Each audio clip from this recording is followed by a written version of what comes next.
প্রশ্নোত্তর পর্ব থাকবে, আপনি আপনার টাইমটাকে সাজিয়ে নেবেন সেভাবে, সামনে গড়িয়ে আছে আমাদের। আর আজকে যেহেতু সিয়ামের দিন, 3 দিক থেকে সিয়ামের দিন, আজকে অনেকেই সিয়াম রয়েছেন, আমাদের পক্ষ থেকে সামান্য কিছু আয়োজন করা হয়েছে সায়েমদের জন্য, ইফতারের ব্যবস্থা করা হয়েছে সায়েমদের জন্য। আমরা সবকিছু ইনশাআল্লাহ সময় মতো সবকিছু হয়ে যাবে। মনোযোগ দিয়ে আপনারা শুনবেন শাইখ আলোচনা। আমি শাইখকে অনুরোধ করছি তারপরে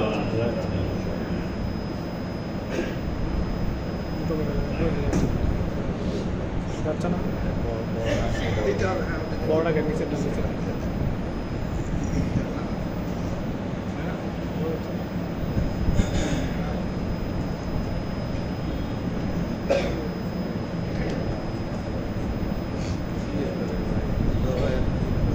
السلام عليكم ورحمة الله وبركاته.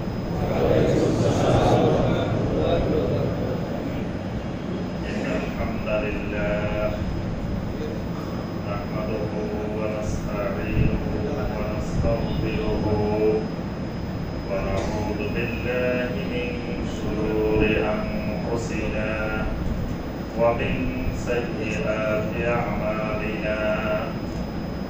من يهده الله فلا مضل له ومن يضلل فلا هادي له. وأشهد أن لا إله إلا الله وحده لا شريك له. وأشهد أن محمدا عبده ورسوله. يا أيها الذين آمنوا اتقوا الله حق تقاته ولا تموتن إلا وأنتم مسلمون. يا أيها الناس اتقوا ربكم الذي خلقكم من نفس واحدة وخلق منها زوجها وبث منهما رجالا كثيرا ونساء. واتقوا الله الذي تساءلون به والأرحام إن الله كان عليكم رقيبا. يا أيها الذين آمنوا اتقوا الله وقولوا قولا سديدا يصلح لكم أعمالكم ويغفر لكم ذنوبكم. ومن يطع الله ورسوله فقد فاز فوزا عظيما. أما بعد فإن خير الحديث كتاب الله وخير الهدي هدي محمد صلى الله عليه وسلم. وشر الأمور محدثاتها وكل محدثة بدعة وكل بدعة ضلالة وكل ضلالة في النار. اللهم صل على محمد وعلى آل محمد كما صليت على إبراهيم وعلى آل إبراهيم إنك حميد مجيد.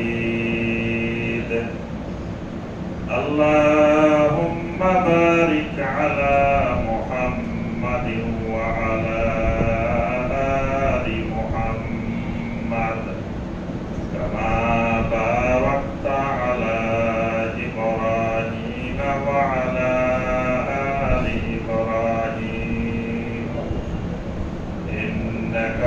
হামিদুম মাজিদ।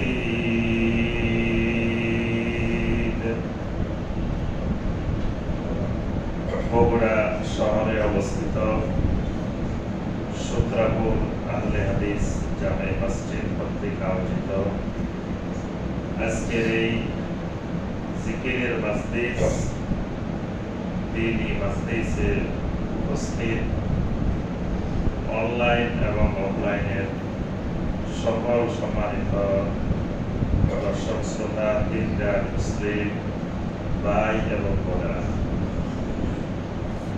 আল্লাহ রাব্বুল আলামিনের দরবারে কোটি কোটি শুকরিয়া যে মহান রাব্বুল আলামিন আমাদেরকে সালাতুল আসর বা জামাত আদায় করার পরে আল্লাহ রাব্বুল আলামিনের ঘরে বসে আল্লাহ সুবহানাহু ওয়া তাআলার দ্বীন সম্পর্কে সংক্ষিপ্ত সময়ে কিছু আলোচনা করার এবং শোনার যে মহান রাব্বুল আলামিন আমাদেরকে তৌফিক দিয়েছেন, সে মহান রাব্বুল আলামিনের শুকর আদায় করি।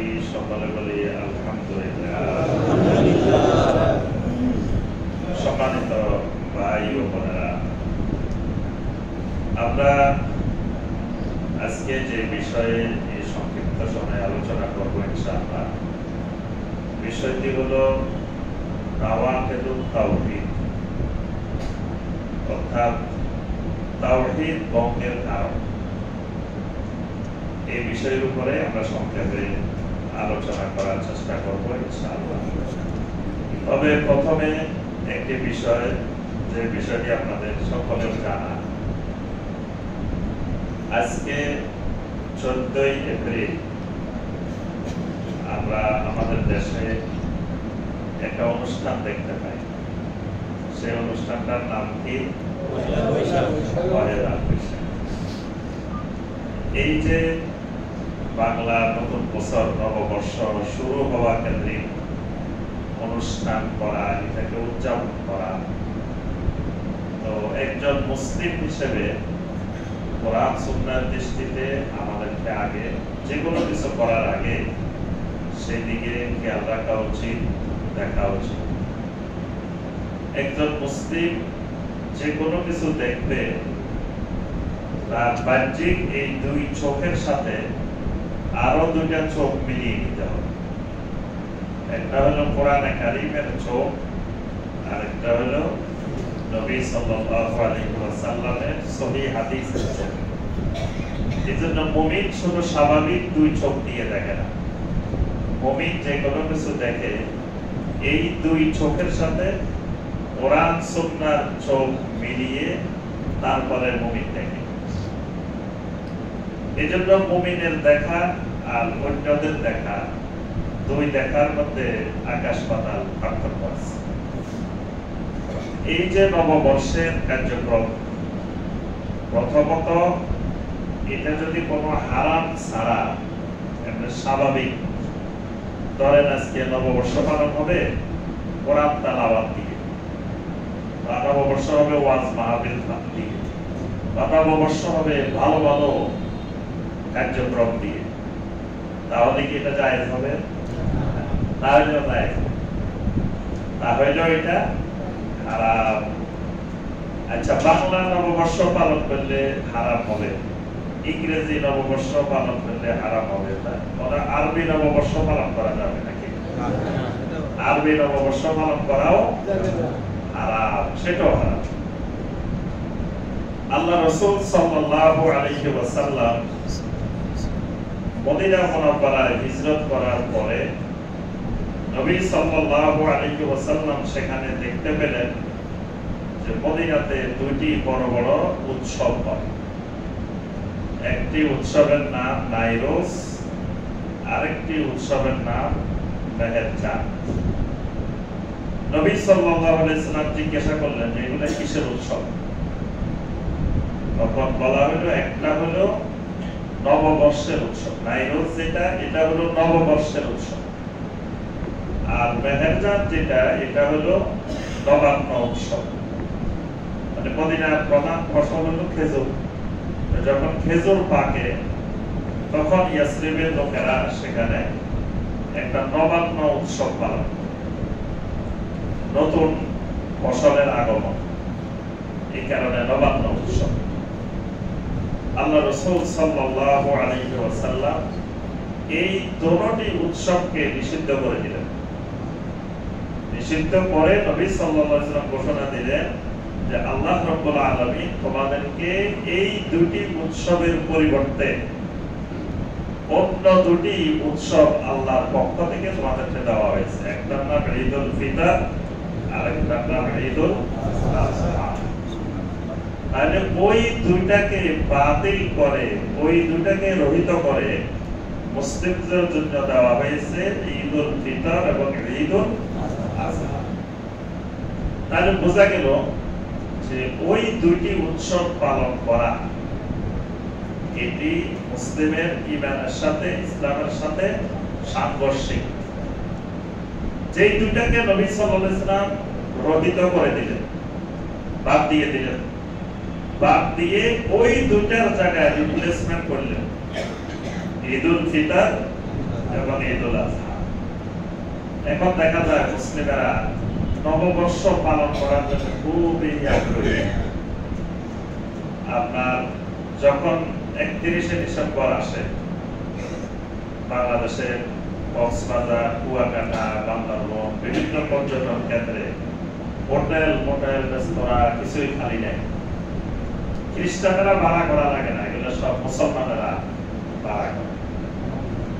ওই মুসলমান আবার ইহুদির বিরুদ্ধে কথা বলে, মানে ইহুদিদের কার্যক্রম, খ্রিস্টানের কার্যক্রম, তারপর মুশরিকদের কার্যক্রম, কৃষ্টি কালচার সংস্কৃতিতে আগা গোড়া ডুবে থেকে মুসলিম ইহুদির বিরুদ্ধে মানে কথা বলা মুসলমান, মানে আবার আগা গোড়া ইহুদিদের কাজ, ইহুদিদের সংস্কৃতি। আমি যদি ইহুদিদের বিরুদ্ধে কথা বলি তো ইহুদিরাও হাসে। এটা আল্লাহ বলেছেন তোমাদেরকে দেখলে শরমায় ইয়াহুদ, তোমাদেরকে ইহুদিরাও শরম পায়। ওই দিন ফেসবুকে দেখলাম যে বাটা জুতার বাটার শোরুম বাইতে গেছে, পায়ের মধ্যে বাটা জুতা, বাটা জুতা পরি বাটা জুতার অফিস বাইতে নববর্ষ পালন করে। তারপরে আপনার ইহুদিদের খ্রিস্টানদের সমস্ত কৃষ্টি কালচার ভিতরে ধারণ করে, লালন করে। তো ইহুদির বিরুদ্ধে কিছু করতে পারবে না, এটা ইহুদিরা ভালো করে জানে। ইহুদিরা জানে যে এরা আমাদের সাংস্কৃতিক গোলাম, কারণ এরা সব কৃষ্টি কালচার আমাদেরই গ্রহণ করে নিচ্ছে। আল্লাহ সুবহানাহু ওয়া তাআলা কোরআনে কারিমে সূরা আল বাকারার 120 নম্বর আয়াতে কারিমে আল্লাহ পাক বলছেন, ওয়ালান তারদা আনকাল ইয়াহুদ ওয়ালান নাসারা হাত্তা তাত্তাবিআ মিল্লাতাহুম। আল্লাহ রাব্বুল আলামিন বলেন, ইহুদি এবং নাসারা কখনোই তোমাদের উপরে সন্তুষ্ট হবে না, হাত্তা তাত্তাবিআ মিল্লাতাহুম, যতক্ষণ পর্যন্ত না তোমরা তাদের কৃষ্টি কালচার সংস্কৃতি অনুসরণ না করো। যখন তাদের সংস্কৃতি তোমাদের উপরে চাপিয়ে দিতে পারবে, তোমরা সেটা গ্রহণ করে নিবে, তখন ইহুদি খ্রিস্টানরা খুশি হবে। আর যদি তাদের কৃষ্টি কালচার তোমরা গ্রহণ না করো, তাহলে ইহুদি খ্রিস্টানরা কোনোদিনও তোমাদের উপরে সন্তুষ্ট হইতে পারবে। আল্লাহ পাক হুমকি দিয়ে বলছেন,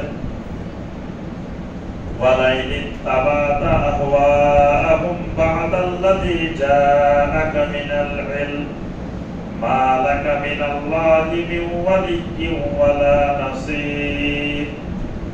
তোমাদের কাছে ইলম এসে যাওয়ার পরেও যদি তোমরা ওই ইহুদিদের খ্রিস্টানদের সংস্কৃতি কৃষ্টি কালচার অনুসরণ করো, মা লাকা মিনাল্লাহি মিন ওয়ালিয়্যিন ওয়ালা নাসির, তাহলে তোমরা আল্লাহ রাব্বুল আলামিনকে সাহায্যকারী হিসাবে, ওয়ালি হিসাবে, অভিভাবক হিসাবে কখনোই পাবে না।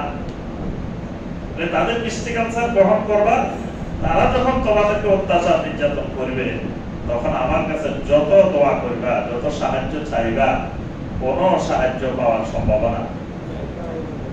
আজকে মুসলিমেরা এর জন্য বাস্তব এত অত্যাচারিত, এত মার খাওয়ার, এত নিষ্পেষিত হওয়ার পরে যখন আল্লাহর কাছে দোয়া করে, আল্লাহ রাব্বুল আলামিন ওই দোয়ায় সাড়া দেন, এটা আল্লাহর ওয়াদা। দোয়াটাও করে বেদাতি পদ্ধতি, আল্লাহর কাছে দোয়া করব সেটাও সুন্নত পদ্ধতিতে করে না, সেটাও করে বেদাত পদ্ধতি। মানে সব কিছুর মধ্যে মানে সুন্নাহ বহির্ভূত কার্যক্রম দিয়ে যখন মানুষ সয়লাভ হয়ে যায় তখন আল্লাহ পাক তাদেরকে আর সাহায্য করেন না। আল্লাহ রাসূল সাল্লাল্লাহু আলাইহি ওয়াসাল্লাম হুঁশিয়ারি ব্যক্ত করে বলেছেন, মান তাশাব্বাহা বিকাউমিন ফাহুয়া মিনহুম, যে যে জাতির সাথে সাদৃশ্য রাখবে কিয়ামতের ময়দানে সে তাদেরই অন্তর্ভুক্ত হবে। তাহলে এই যে আমি 31 পালন করি, এটা খ্রিস্টানের কালচার, কিয়ামতের ময়দানে এই মানুষগুলো খ্রিস্টানদের দলের অন্তর্ভুক্ত হয়ে। এই যে পয়লা বৈশাখের যে সংস্কৃতি, এই যে শোভাযাত্রা বাইর করা, বিভিন্ন রং বেরঙের মূর্তি, তারপরে বিভিন্ন প্রাণীর ছবি প্রতিকৃতি কাঁধে বহন করে করে মিছিল বাইর করা, শোভাযাত্রা বাইর করা, তারপরে হিন্দুদের পূজার শাড়ি, আজকে বৈশাখী শাড়ি আছে, আবার বৈশাখী শাড়ি আছে না আলাদা, এগুলো হলো পূজার শাড়ি। এই শাড়ি পরে অশ্লীল ভাবে বের হওয়া, তারপরে চৈত্রে রান্না করে বৈশাখে খাওয়া, আশ্বিনে রান্না কার্তিকে খাওয়া, এটা তো দেখছেন না? এটা হিন্দুদের একটা ইবাদত। আশ্বিনে রান্না কার্তিকে খায়, চৈত্রে রান্না করে বৈশাখে খায়। গত বছর রাখছে, আজকে এই বছর খাবে পান্তা, সকালবেলায় পান্তা খাবে, পান্তা ভাত খাবে। যেই মুসলিম এই কাজগুলো করবে কিয়ামতের ময়দানে এই মুসলিমগুলো ওই জাতির সাথে হাসরের ময়দানে উঠবে। কারণ এগুলো মুসলমানের কালচার না, এগুলো ইসলামের কালচার নয়। আব্দুল্লাহ ইবনে মাসউদ রাদিয়াল্লাহু তাআলা আনহু বলেন, মান বানা বিবিলাদিল মুশরিকিন, যে ব্যক্তি কোন মুশরিকের দেশে বসবাস করে, কোন মুশরিকের দেশে বসবাস করে, মানে মুসলিমের দেশে বসবাস করে না, কারণ মুসলিমের দেশে কোনোদিন এই জাতীয় অনুষ্ঠান হওয়ার সম্ভাবনা নাই। এই জন্য দেখেন সাহাবায়ে কেরামের মাথায় কোনোদিন ধারণা করতে পারে না যে মুসলমানরা এগুলো করবে। এই জন্য কথাটা বলছেন, মান বানা বিবিলাদিল মুশরিকিন, যে ব্যক্তি মুশরিকের দেশে বসবাস করে, ওয়া সানাআ নাইরুজাহুম ওয়া মাহারাজানিহিম, মুশরিকের দেশে বসবাস করার কারণে যদি নববর্ষের উৎসব পালন করে, মুশরিকরা করতেছে সেও করতেছে, নবান্ন উৎসব মুশরিকরাও করতেছে সেও করতেছে। যদি মুশরিকের দেশে বসবাস করার কারণে এই কাজগুলো করে আর কাজগুলো করার পরে তাওবা করার আগে মারা গেছে, রোশেরা মাআহুম ইয়াউমাল কিয়ামা, কিয়ামতের দিন ওই জাতির সাথে ওই মুশরিকদের সাথে তার হাসর হবে, তার হাসরটা হয়ে যাবে ওই মুশরিকের সাথে। উৎসবকে মানুষ মনে করে আলাদা জিনিস, উৎসব ধর্ম থেকে আলাদা। প্রত্যেক জাতির প্রত্যেক ধর্মের উৎসবটাও তার ইবাদত, উৎসবটা ইবাদতের বাইরে না। এজন্য কেউ যদি বলে যে উৎসব যার যার, ধর্ম যার যার, উৎসব সবার, এটা কুফরি কথা, এই কথাটা কুফরি কথা। উৎসব যার, ধর্ম তার, উৎসবের সাথে ধর্মের সম্পর্ক আছে, উৎসব ধর্ম থেকে আলাদা। ঈদুল ফিতর ইসলামেরই ইবাদত, ঈদুল আজহা ইসলামেরই ইবাদত। তারপর আপনি আরো যেসব উৎসব করবেন সেগুলো ইসলামের এক একটা ইবাদত। আপনি সন্তানের আকিকা করবেন, এটা একটা ইবাদত। বিয়ের পরে ওলিমা করবেন, এটা ইবাদত। অর্থাৎ উৎসব ইবাদতের বাইরে না, উৎসব তো ইবাদত। এই কারণে নবী সাল্লাল্লাহু আলাইহি ওয়াসাল্লাম সাহাবায়ে কেরামদেরকে সামান্যতম বিজাতীয় কৃষ্টি কালচার অনুসরণ করতে দেন নাই। এক সাহাবী এমন এক রঙের কাপড় পরে আসছেন, সাওবাইনে মুআসফারাইনে, এটা হলো ফিত বর্ণের, মানে একবার হলুদ না লাল না, এইরকম একটা রঙের পোশাক পরে আসছে। জি, গেরুয়া কালার। জি, যেমন আমাদের দেশে দেখবেন হয়েছে বৌদ্ধ ভিক্ষুরা, বৌদ্ধ ভিক্ষুরা পরে, এইরকম কাপড়টা পরে এই ব্যক্তি আসছেন। আসার পরে নবী সাল্লাল্লাহু আলাইহি ওয়াসাল্লাম বললেন, ইন্না হাযিহি মিন থিয়াবিল কুফফার ফালা তালবাসহা। খবরদার, তুমি যে পোশাকটা পরেছো এটা কাফেরদের পোশাক। ইন্না হাযিহি মিন থিয়াবিল কুফফার, এটা কাফেরদের পোশাক। ফালা তালবাসহা, খবরদার কাফেরের পোশাক কখনো তুমি পরবে না। দেখেন নবী সাল্লাল্লাহু আলাইহি ওয়াসাল্লাম এই শুধু রঙে কাফেরের পোশাকের রঙের সাথে মিলে যাওয়ার কারণে এই পোশাকটা পরতে নিষেধ করেছে। সাহাবায়ে কেরামরা কেউ কেউ দাড়ি দবদবে সাদা রেখে দিত, মানে দাড়ির মধ্যে রং লাগাইতেন না, সবসময় সাদা রেখে। আল্লাহ রাসূল সাল্লাল্লাহু আলাইহি ওয়াসাল্লাম বললেন যে তোমরা ইহুদি নাসারাদের মুখালাফাত করো। খালিফুল ইয়াহুদিয়্যিন, তোমরা ইহুদিদের মুখালাফাত কি করো?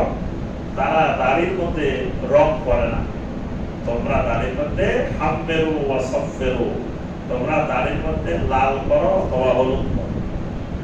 ইহুদি নাসারাদের মুখালাফাত করো মানে তাদের সাথে ছোটখাটো সাধারণ বিষয়ে সাদৃশ্য রাখিও। নবী সাল্লাল্লাহু আলাইহি ওয়াসাল্লাম শনিবার রবিবার সিয়াম পালন করেন। উম্মে সালামা রাদিয়াল্লাহু তাআলা বলেন, আল্লাহ রাসূল সাল্লাল্লাহু আলাইহি ওয়াসাল্লামকে আমরা দেখলাম যে শনিবার রবিবার সিয়াম পালন করতেছে।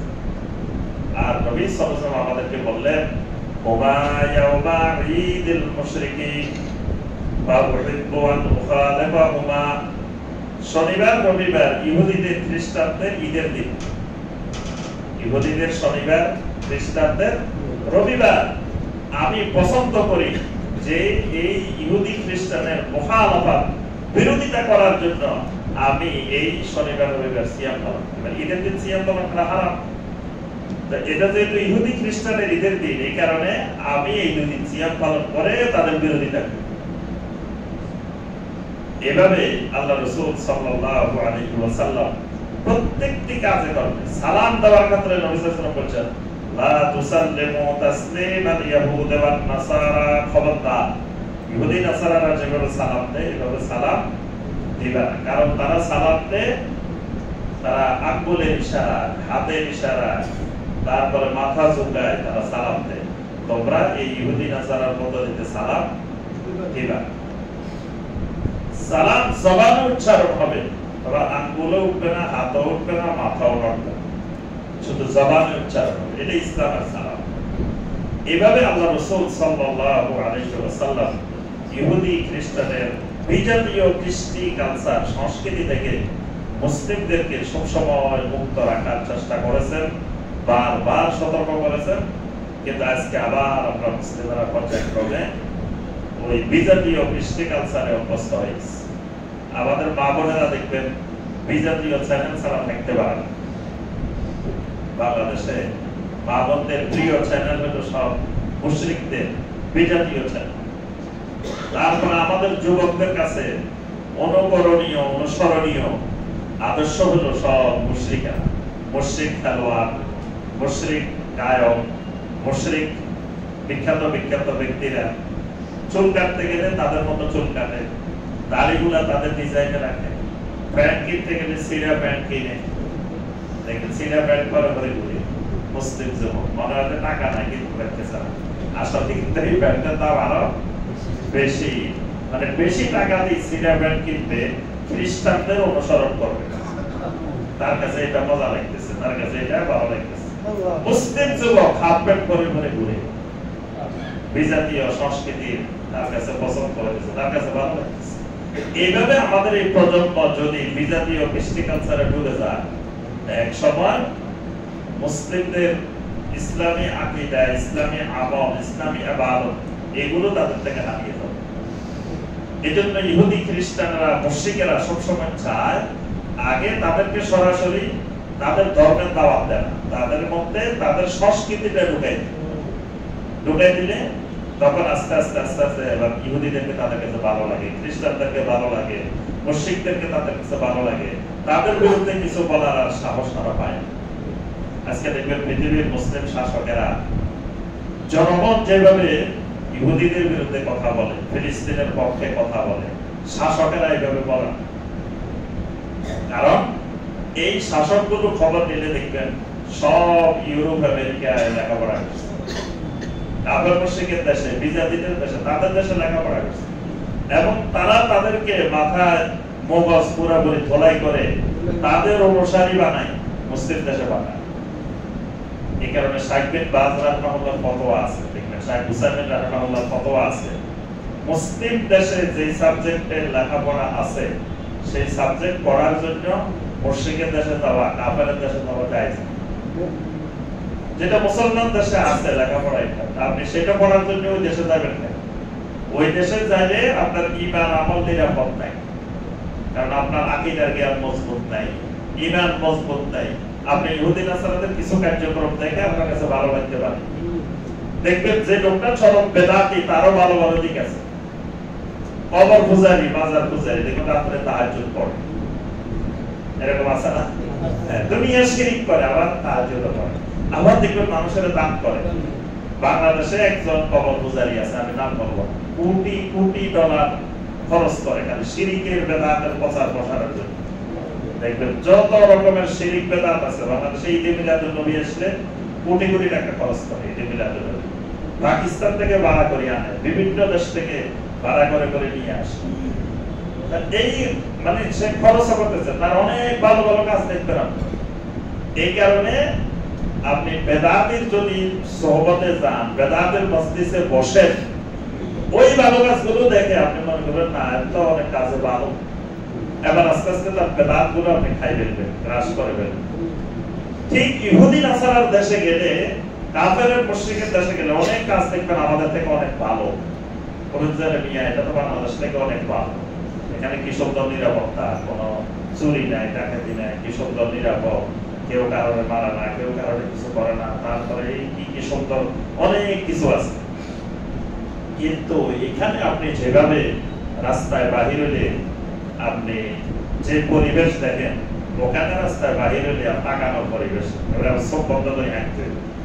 বাংলাদেশ যতই খারাপ হোক, মুসলিমদের যতই খারাপ হোক, ওই পরিস্থিতি নাই বা এইসব দেশে, মুসলমানের দেশে, কাফেরের দেশে যে পরিস্থিতি। তারপরে সেখানে আপনার সন্তান লিভ টুগেদার করবে, আপনি কিছু বলতে পারেন। বাংলাদেশে বা মুসলিম দেশে যত খারাপ পরিস্থিতি হোক, ওই পরিস্থিতিতে এখনো আসে। এজন্য কাফের মুশরিকের দেশের চাইতে ঈমান আমলের হেফাজতের জন্য মুসলিম দেশ হাজার গুণ বেটার। তো আমরা প্রথম যে কথাটা বলতেছিলাম সেটা হলো এই বিজাতীয় কালচার, বিজাতীয় সংস্কৃতি আমাদেরকে পরিহার করা ফরজ, এবং বিশেষ করে আমাদের পরবর্তী প্রজন্ম যাতে বিজাতীয় কৃষ্টি কালচারে অভ্যস্ত না হয়, এই দিকে আমাদেরকে ভালোভাবে খেয়াল রাখতে হবে। আল্লাহ পাক আমাদের সবাইকে তৌফিক দান করুন। আমরা আমাদের যে আলোচনার বিষয়, সেই বিষয়ের উপরে আসি। বিষয় হলো নাওয়াকিতুত তাওহীদ, তাওহীদ বিনষ্টকারী, তাওহীদ ভঙ্গকারী বিষয়। প্রথমে আসে প্রত্যেক জিনিসের একটা রূহ আছে, আমাদের ভিতরে রূহ আছে না? নাই মানে রূহ আছে, থাকলে বলতেছেন না, আমাদের সন্দেহ আছে রূহ আছে কি নাই। রূহ আছে তো সবাই? আলহামদুলিল্লাহ। আচ্ছা, আপনারা কে কে একবার মারা গেছেন আবার জীবিত হয়েছেন, এরকম কেউ আছে? একজনও নাই? কোনদিন আপনি এই তো বলেন, তাহলে তো সবাই আছে। ঘুমানোর সময় আমরা কি বলি? আল্লাহুম্মা বিসমিকা আমুতু ওয়া আহইয়া, আল্লাহ আপনার নামে আমি মারা যাচ্ছি। তাহলে তো প্রতি রাতে আমরা পড়তেছি। আবার আল্লাহ পাক আমাদেরকে কি করতেছেন? জীবিত করতেছেন। ঘুম থেকে উঠে আমরা বলি কি? আলহামদুলিল্লাহিল্লাযী আহইয়ানা বা'দামা আমাতানা। ওই আল্লাহ প্রশংসা, যে আল্লাহ আমাদেরকে মৃত্যু দেওয়ার পরে আবার জীবন দিয়েছেন। এখন দেখেন, জিজ্ঞেস করলে কয় না, আমি তো কোনোদিন পড়ি নাই, অথচ প্রতিদিন কিন্তু কি হইতেছে? তাহলে আমাদের ভিতরে কি আছে? রূহ আছে। রূহটা যতক্ষণ আছে এতক্ষণ আপনি আমি মানুষ। রূহটা নাই, এবার আমার আপনার নাম হয়ে যাবে কি? লাশ। এবার আর মানুষ বলবে না। দেখুন যে তার ভিতরে হাত আছে, পাও আছে, আমার ভিতরে যা আছে সব আছে, নাই কি? খালি রূহটা নেই। রূহটা যতক্ষণ আছে এতক্ষণ মানুষ, রূহ নাই। প্রত্যেকটি জিনিসের এক একটা রূহ আছে। প্রত্যেকটা ইবাদতেরও এক একটা রূহ আছে। সালাতের একটা রূহ আছে, সালাতের রূহটা কি বলেন তো দেখি? আপনারা কে বলবেন? আপনি বলি, আপনাদেরকে আপনারা বলেন দেখি সালাতের রূহটা কি? সালাতের রূহ হলো খুশু। খুশু আছে, এটা জীবন্ত সালাত, এটা জিন্দা সালাত। খুশু নাই, এটা মরা সালাত, এটা রূহে নাই, এই সালাতের রূহে নাই। এজন্য সালাতের রূহ হলো খুশু। এজন্য দেখেন সূরা আল মুমিনুনের মধ্যে আল্লাহ পাক জান্নাতুল ফেরদাউসের ওয়ারিসদের বৈশিষ্ট্য বর্ণনা করেছেন। সেখানে এক নম্বর বৈশিষ্ট্য কি বলছেন? আদা আফলাহাল মুমিনুন আল্লাযীনা হুম ফি সালাতিহিম খাশিউন, যাদের সালাতের মধ্যে খুশু আছে। সালাত আদায়কারী বলেন নাই না, সালাত তো আদায় করতেই হবে। সালাত তো ওই মুমিনুনের ভিতরেই অন্তর্ভুক্ত। সালাত নাই তো মুমিন হতে পারে না।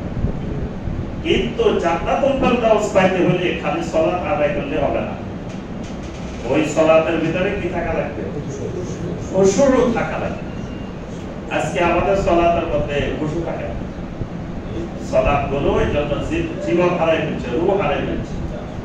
দেখবেন 3 রাকাত পরে যদি ইমাম সাহেব বসে সালাম ফিরে বেড়ায়, মুসল্লিরা বলতে পারে 3 রাকাত না 4 রাকাত। 4 রাকাতের পরে যদি ইমাম সাহেব দাঁড়ায় যায়, মুসল্লিরা বলতে পারে না 4 রাকাত না 5 রাকাত। কারণ পিছনে সবাই হিসাব নিকাশে ব্যস্ত থাকে। কেউ বাজারের হিসাব মিলাতে পারে নাই, কেউ দোকানের হিসাব মিলাতে পারে নাই, কেউ কোথাও লেনদেনের হিসাব মিলাতে পারে নাই। এইগুলো নামাজের মধ্যে মিলে গেছে। অর্থাৎ নামাজের খুশু নাই। খুশু ঠিক আছে, খুশুটা হলো সালাতের রূহ। খুশু তৈরি করার অনেকগুলো আমল আছে, এগুলোর দিকে আমরা যাচ্ছি না। আমরা মূল কথা, সালাতের একটা রূহ আছে, রূহটা হলো কি? খুশু। এবার আপনারা বলবেন ঈমানের রূহটা কি? ঈমানেরও একটা রূহ আছে। ঈমানের রূহটা কি? তাওহীদ। আজকের স্টুডেন্ট অনেক মেধাবী মাশাআল্লাহ, সব বলতে পারে। তাহলে ঈমানের রূহ হলো কি? তাওহীদ। তাওহীদ আছে যে ঈমানে, সেটাই প্রকৃত ঈমান, সেটাই জীবন্ত ঈমান। আর যেই ঈমানে তাওহীদ নাই, এটা ঈমান না, এটা ঈমানের দাবিদার, কিন্তু আসলে ঈমান, এটা ঈমান বলা যায়। এইজন্য দেখেন নবী সাল্লাল্লাহু আলাইহি ওয়াসাল্লামের যুগে অনেক লোকেরা নিজেদেরকে ঈমানদার দাবি করছে, করছে না? মুনাফিকরা, আব্দুল্লাহ বিন উবাইয়া, এরা নিজেদেরকে কি বলে?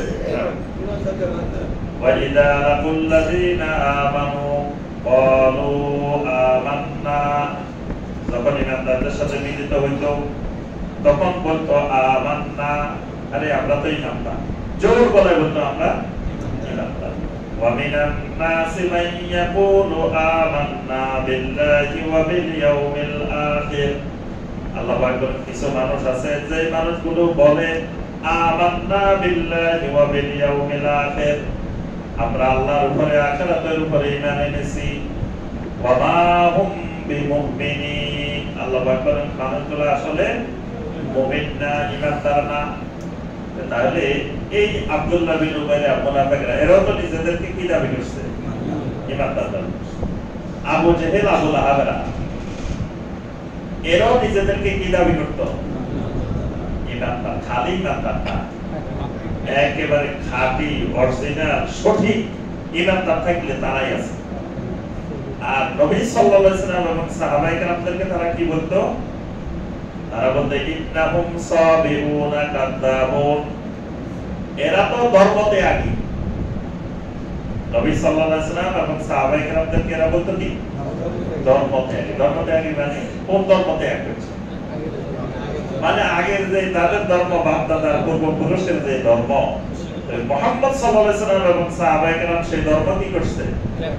পরিত্যাগ করছে। আমরা যখন ইসলাম কেউ যদি ত্যাগ করে আমরা কি বলি?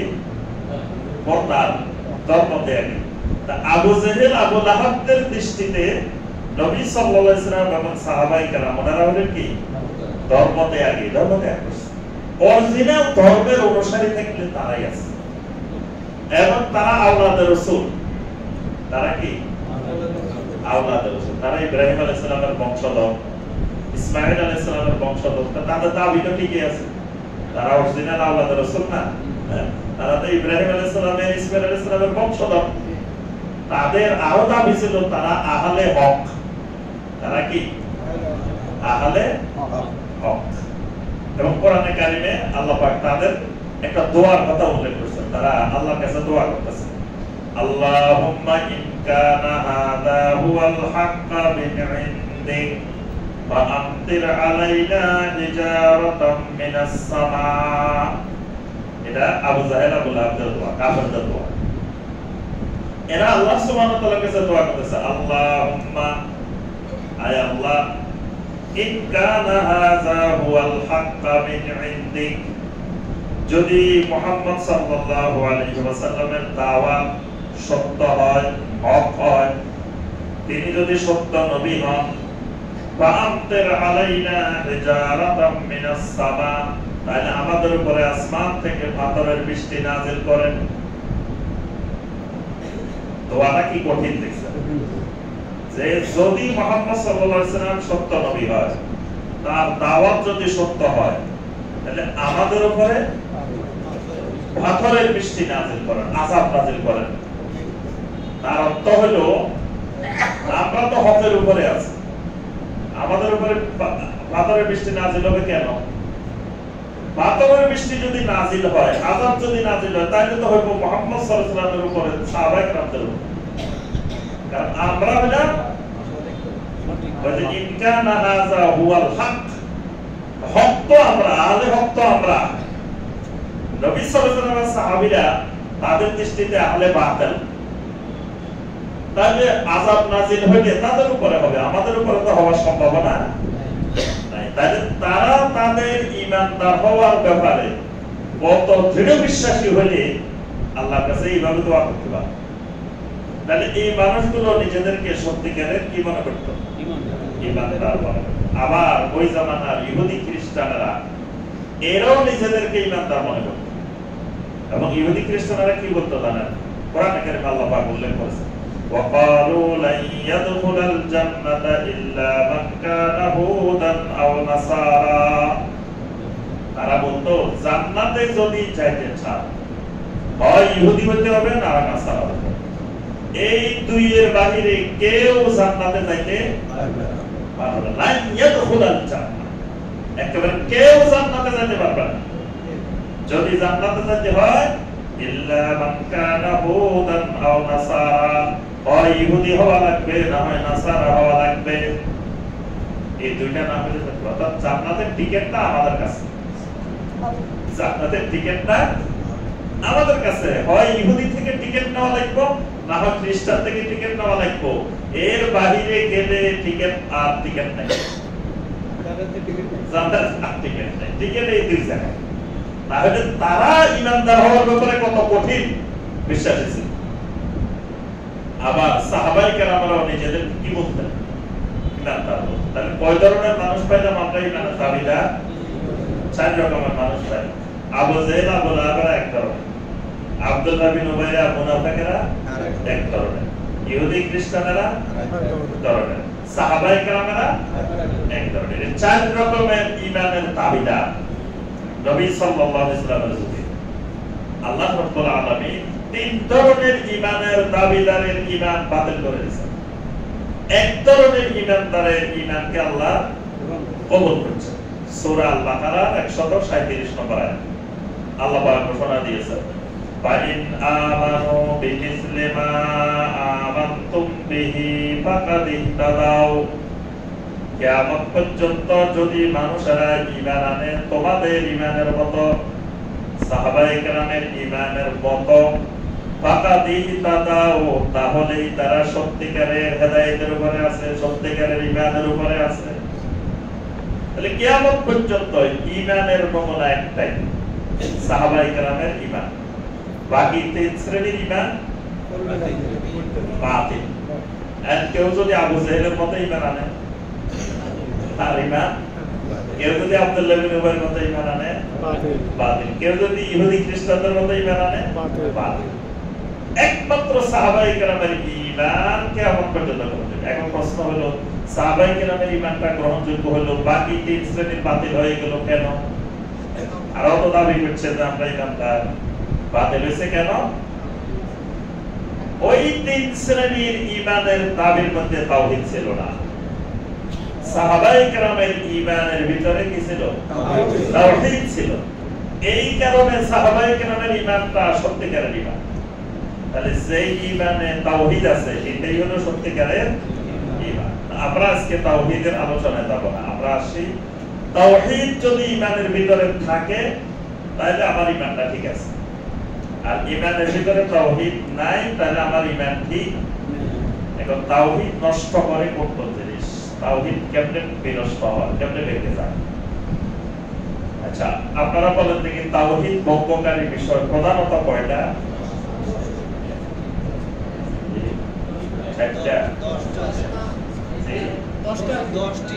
দশটা। সবাই একমত? ওইটা হলো নাওয়াকিজুল ঈমান, বাইবেলে দিছে। আর ওইটা হলো নাওয়াকিজুল ঈমান ওয়াল ইসলাম। আমরা বলছি নাওয়াকিজুল তাওহীদ, তাওহীদ বিনষ্টকারী বিষয়। এজন্য ওই দশটা নাওয়াকিজুল তাওহীদ। নাওয়াকিজুল তাওহীদ প্রধানত দুইটা। প্রধানত কয়টা?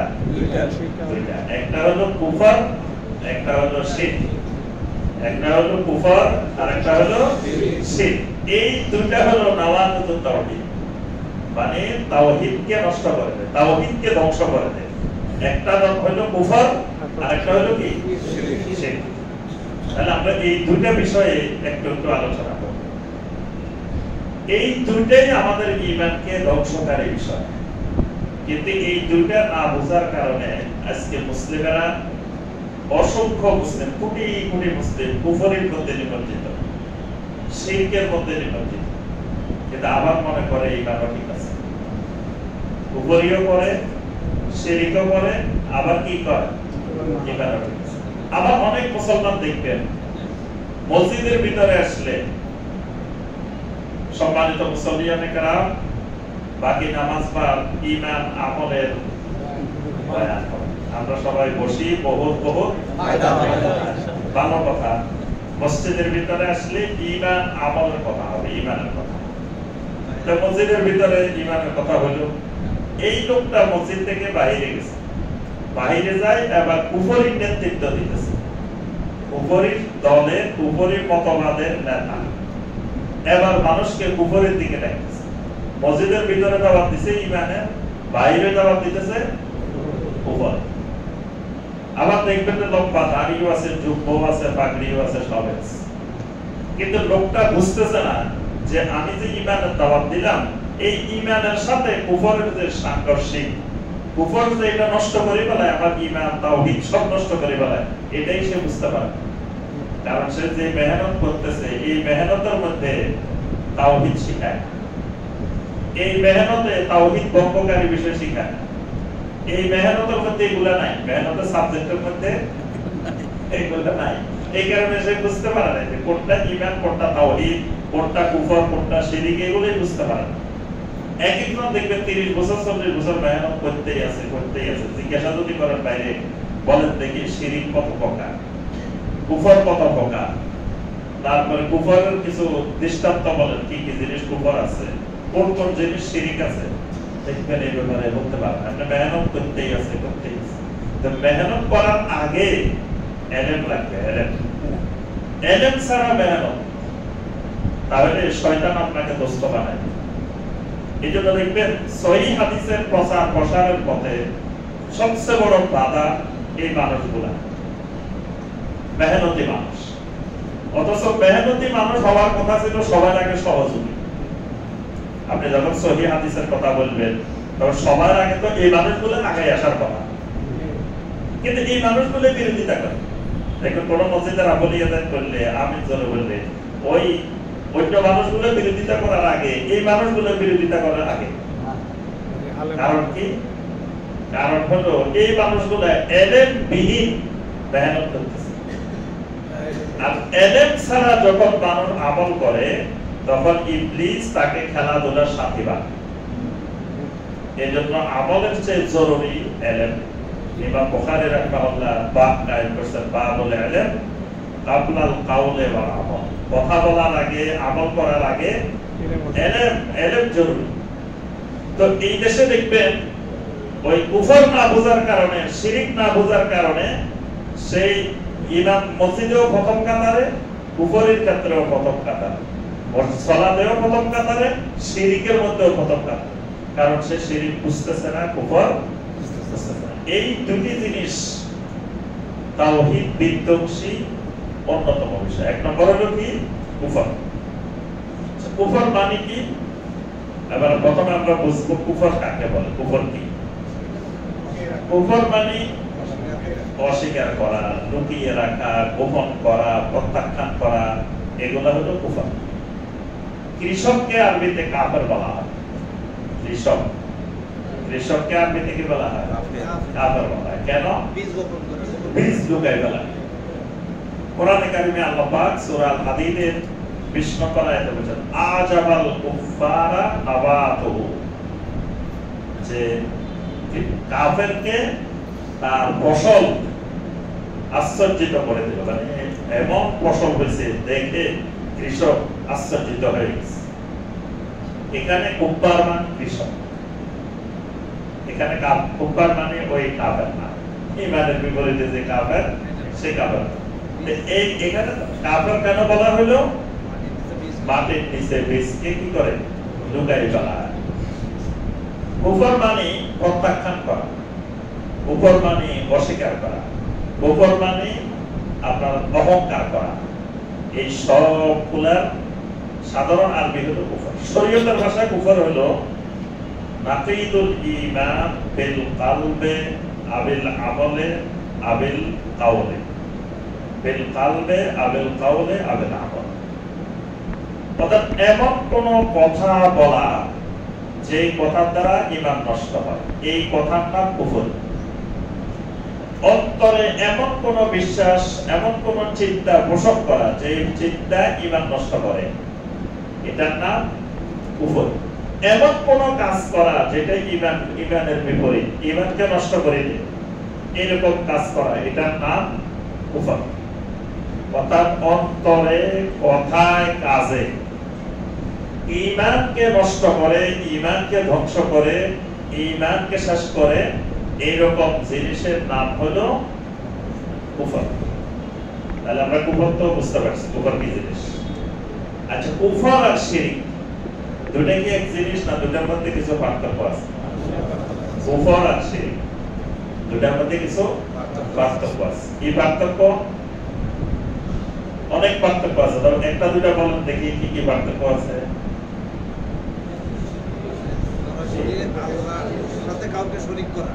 জি, আর কুফর? কুফর তো হলো অস্বীকার করা, নিজের অস্বীকার করা। এটা তো ঠিক আছে, এটা তো স্বাভাবিকভাবে বোঝা যায়। আরো কিছু পার্থক্য আছে।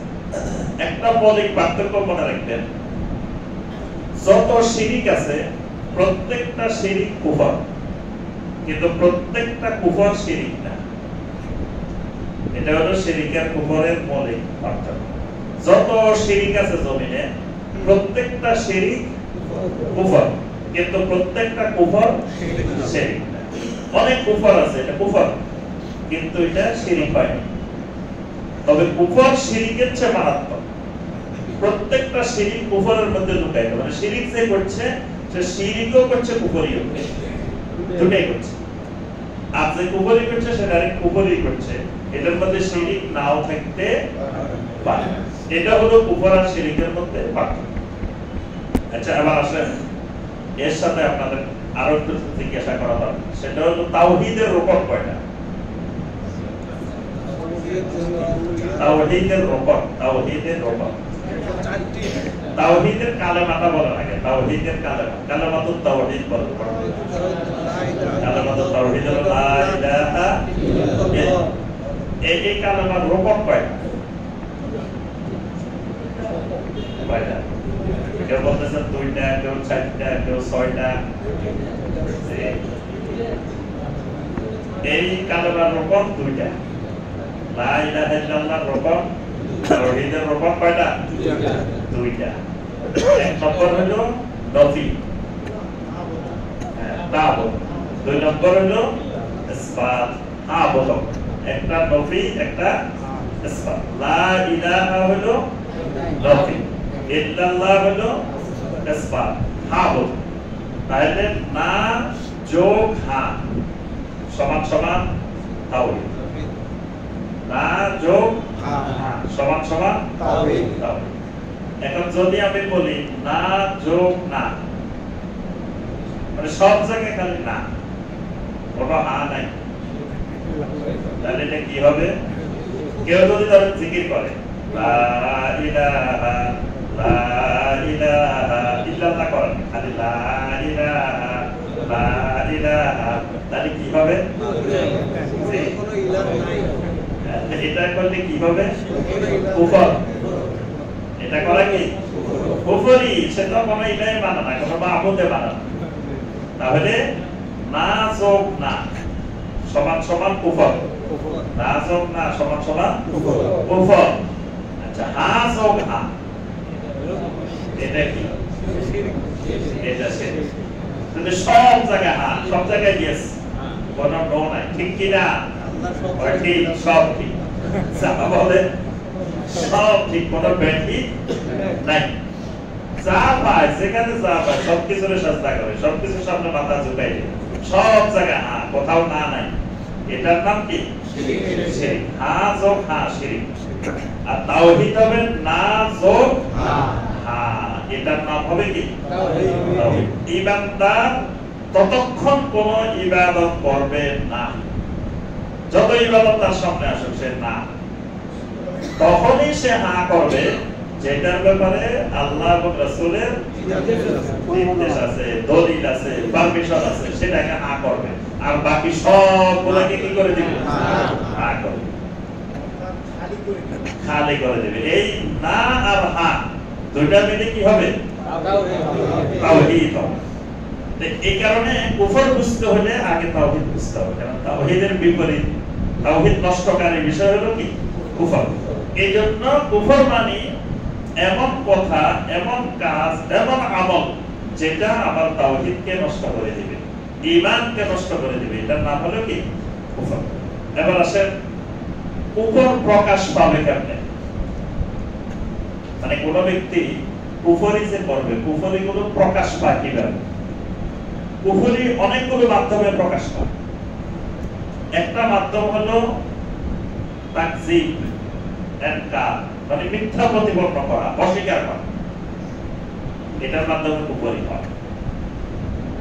মানে আপনি বললেন যে কোরআনে কারিমের কোন বিধান, কোন হুকুম আপনি মানেন না, অস্বীকার করলেন, এটা কি হবে? কুফর হবে।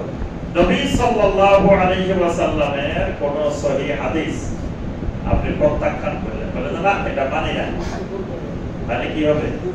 কুফর। এই অস্বীকার করার মাধ্যমে, মিথ্যা প্রতিপন্ন করার মাধ্যমে কুফরি হয়। আরেকটা কুফরি হয় প্রত্যাখ্যান করার মাধ্যমে। মানে আপনাকে বলা হলো যে ভাই এটা আল্লাহর বিধান, এটা মানা ফরজ, এটার ব্যাপারে কোরআনের আয়াত আছে, এটার ব্যাপারে হাদিস আছে। আপনি উঠে বলেন যে আপনার কোরআন হাদিস দিয়ে আপনি থাকেন, আমি সব মানি না, প্রত্যাখ্যান করেন। এই প্রত্যাখ্যান করাটা কি? এটাও। আরেকটা হলো আল্লাহর বিধান মানার ব্যাপারে অহংকার প্রদর্শন করা। যেমন ইবলিসকে আল্লাহ যখন বলছিলেন কি সাজদা করার জন্য, ইবলিস কি করছে? আবা ওয়াস্তাকবারা ওয়া কানা মিনাল কাফিরিন। ইবলিস অহংকার প্রদর্শন করছে। আল্লাহর হুকুম মানার ক্ষেত্রে অহংকার করা, অস্বীকার করা, এটাও কি? এটাও কুফর। আল্লাহ সুবহানাহু ওয়া তাআলার হুকুমের সামনে ঈমানদার বলবে সামি'না ওয়া আতা'না, সামি'না ওয়া আতা'না। ঈমানদারের বৈশিষ্ট্য হলো ঈমানদার বলবে আমি শুনলাম আর মানলাম। এখন ঈমানদার যদি কয় না ঠিক আছে শুনলাম কিন্তু মানলাম না, সামি'না ওয়া আসাইনা, শুনলাম আর অমান্য করলাম। ইমানদার যদি যুক্তি দেখায়, যুক্তি দেখিয়ে যদি আল্লাহর কোন বিধানকে, নবী সাল্লাল্লাহু আলাইহি ওয়াসাল্লামের কোন সুন্নাহকে প্রত্যাখ্যান করে, এটাও কি হবে? কুফর। এরপরে আল্লাহর দ্বীন থেকে, আল্লাহর হুকুম থেকে বিমুখ হয়ে থাকা, মানে দ্বীনের সাথে কোনো সম্পর্কই না রাখা, মানে ইসলাম গ্রহণ করছি, বাপের থেকে ওয়ারিসে সূত্রে ইসলাম পাইছি, এবার আর ইসলামের কোনো খবর নাই, ইসলামের সাথে কোনো খবর, ইসলাম থেকে পুরো দূরে। এখানে আজকে জিকিরের মাজলিস হইতেছে, দ্বীনের মাজলিস হইতেছে, যে এলাকায় দ্বীনি মাজলিস হয়, কোরআন সুন্নাহর আলোচনা হয়, একজন ইমানদার তার উপরে দায়িত্ব, সে খবর নেবে, খোঁজ নেবে, সেখানে ওজন না থাকলে সে উপস্থিত হবে, কিন্তু সে খবর নেওয়ারও চেষ্টা নাই, তার কোনো আগ্রহ নাই এলেমের ব্যাপারে, কোনো আমলের ব্যাপারে আগ্রহ নাই, এলেমের ব্যাপারে আগ্রহ নাই, এটাও কুফর, এটা এরাব, এটাও কুফর। মনে মনে সন্দেহ পোষণ করা, মানে এমনি বাহ্যিকভাবে কিছু বলে না, কিন্তু মনে মনে কয় না আসলে কবরের মনে হয় কিচ্ছু নাই, থাকলে কেউ আসে আমাদেরকে কইতো না কোনোদিন, এই পর্যন্ত কেউ আসে বলে নাই, মনে মনে সন্দেহ পোষণ করে, এটাও কি উপরে, মনে মনে এটাই নাই, সন্দেহ পোষণ করে বিভিন্ন ক্ষেত্রে, সন্দেহ সন্দেহ, মানে এই আমলে দুর্বলতা সৃষ্টি হয় সন্দেহের কারণে। দেখবেন যার বিশ্বাস যত মজবুত তার আমল তত মজবুত, বিশ্বাস যত দুর্বল আমল তত দুর্বল। একজন হাজারও বলুক যে আমি আখিরাত বিশ্বাস করি কিন্তু নামাজ পড়ে না, তার অর্থ হলো সে আখিরাত বিশ্বাস করে না। যদি আখিরাত বিশ্বাস করতো তাহলে সে নামাজ বিহীন থাকতে পারতো না। যেই জিনিসের বিশ্বাস যত মজবুত সেই জিনিসের ব্যাপারে আমলও তত হয় মজবুত। যেমন ধরেন আপনার সিগারেটের গায়ে লেখা আছে ধূমপান বিষপান, লেখা আছে না?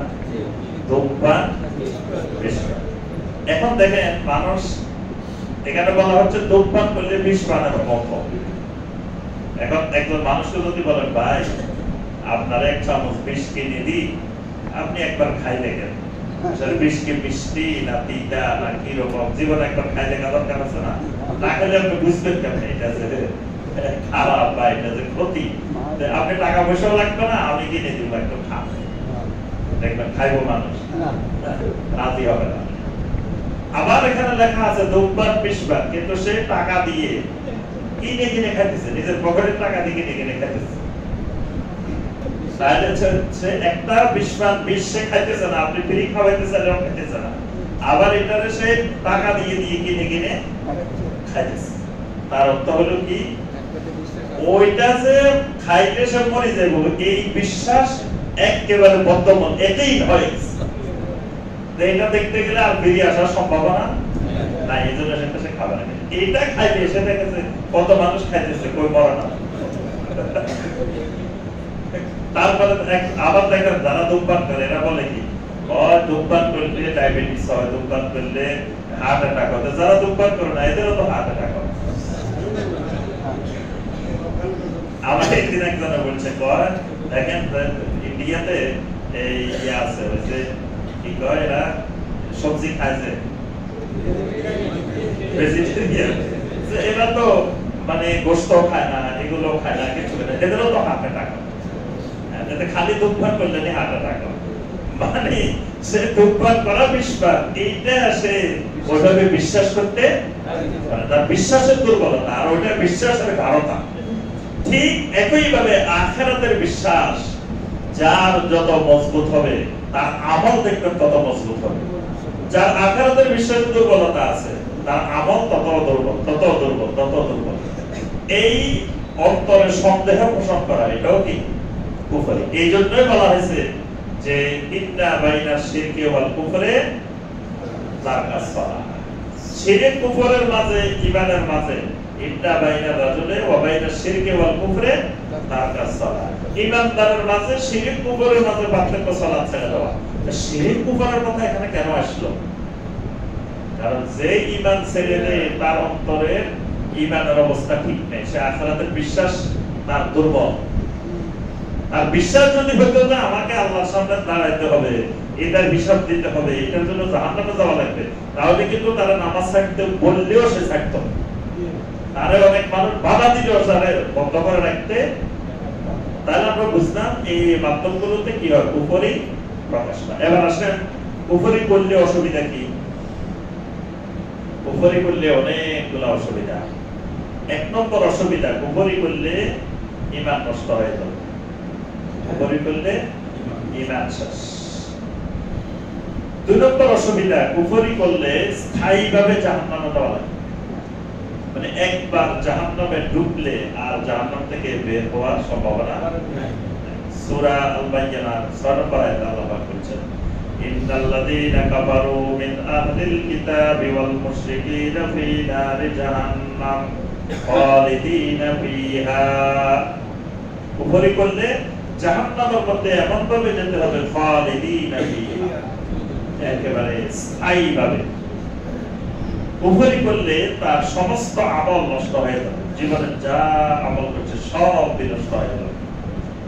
আল্লাহ পাক সূরা আল-মায়েদার 5 নম্বর আয়াতে বলেছেন, ওয়া মান ইয়াকফুর বিল ঈমানি ফাকাদ হাবিতা আমালু ওয়া হুয়া ফিল আখিরাতি মিনাল খাসিরিন।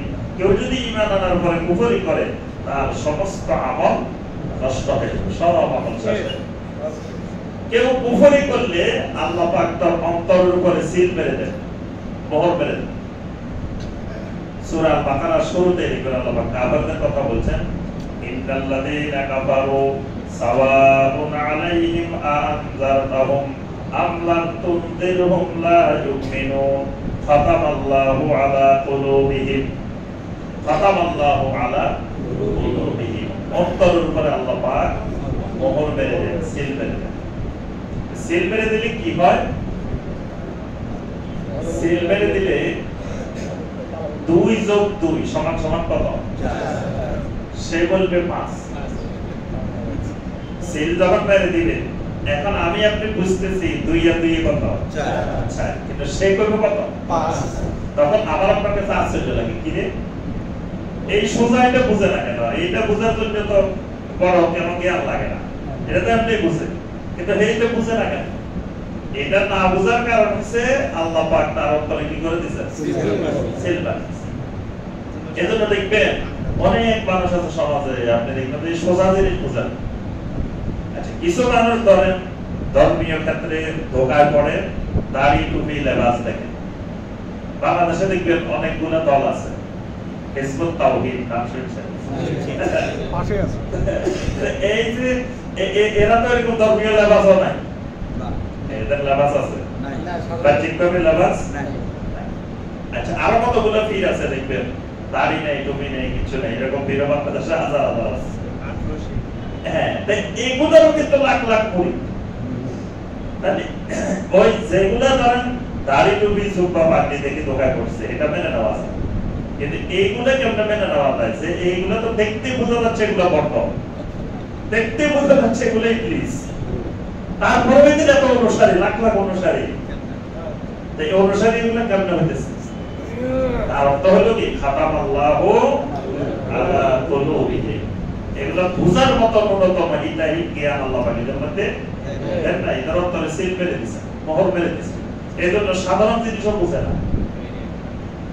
আরো অনেক জিনিস দেখবেন যে এটা শিরিক, এটা বুঝার জন্য বড় জ্ঞান লাগে না, বড় আলেম হওয়া লাগে না, সাধারণভাবে বোঝা যায়। কিন্তু দেখা যায় অনেক বড় বড় আলেম কিন্তু বুঝতেছে না, তখন অবাক লাগে। তো সাধারণ মানুষ বুঝে না ভালো কথা, কিন্তু এই বুঝতে লাগে না। তার অর্থ হলো আল্লাহ সুবহানাহু ওয়া তাআলা এর অন্তরেও কি করছে? এই কুফরির সবচেয়ে বড় ভয়ঙ্কর দিক হলো আল্লাহ পাক সূরা আল মুনাফিকুনের মধ্যে বলেছেন, যালিকা বিআন্নাহুম আমানু সুম্মা কাফারু ফাতুবিআ আলা কুলুবিহিম ফাহুম লা ইয়াফকাহুন। ফাতুবিআ আলা কুলুবিহিম, এদের অন্তরের উপরে সিল মেরে দেওয়া হয়েছে। এখন ফাহুম লা ইয়াফকাহুন, এরা সোজা জিনিসও বুঝে না, স্বাভাবিক জিনিসও বুঝে না। কুফরির দ্বারা আল্লাহ রাব্বুল আলামিন বান্দা থেকে মহব্বত তুলে নেন। অর্থাৎ কুফরি করলে আল্লাহ এই লোককে ভালো বাসা। আল্লাহ কোন কাফেরকে, কোন কুফরিকারীকে আল্লাহ পাক মহব্বত করেন। সূরা আলে ইমরানের 32 নম্বর আয়াত আল্লাহ পাক বলেন, কুল আতিউল্লাহ ওয়ার রাসূল ফা ইন তাওয়াল্লাউ ফা ইন্নাল্লাহা লা ইউহিব্বুল কাফিরিন। আল্লাহ এবং রাসূলের আনুগত্য করো।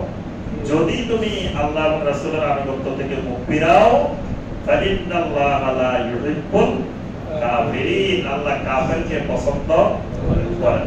নবী সাল্লাল্লাহু আলাইহি ওয়াসাল্লাম বলেন, ইন্নাল্লাহা ইউরিদুদ দুনিয়া মান ইউহিব্বু ওয়া মান লা ইউহিব্বু।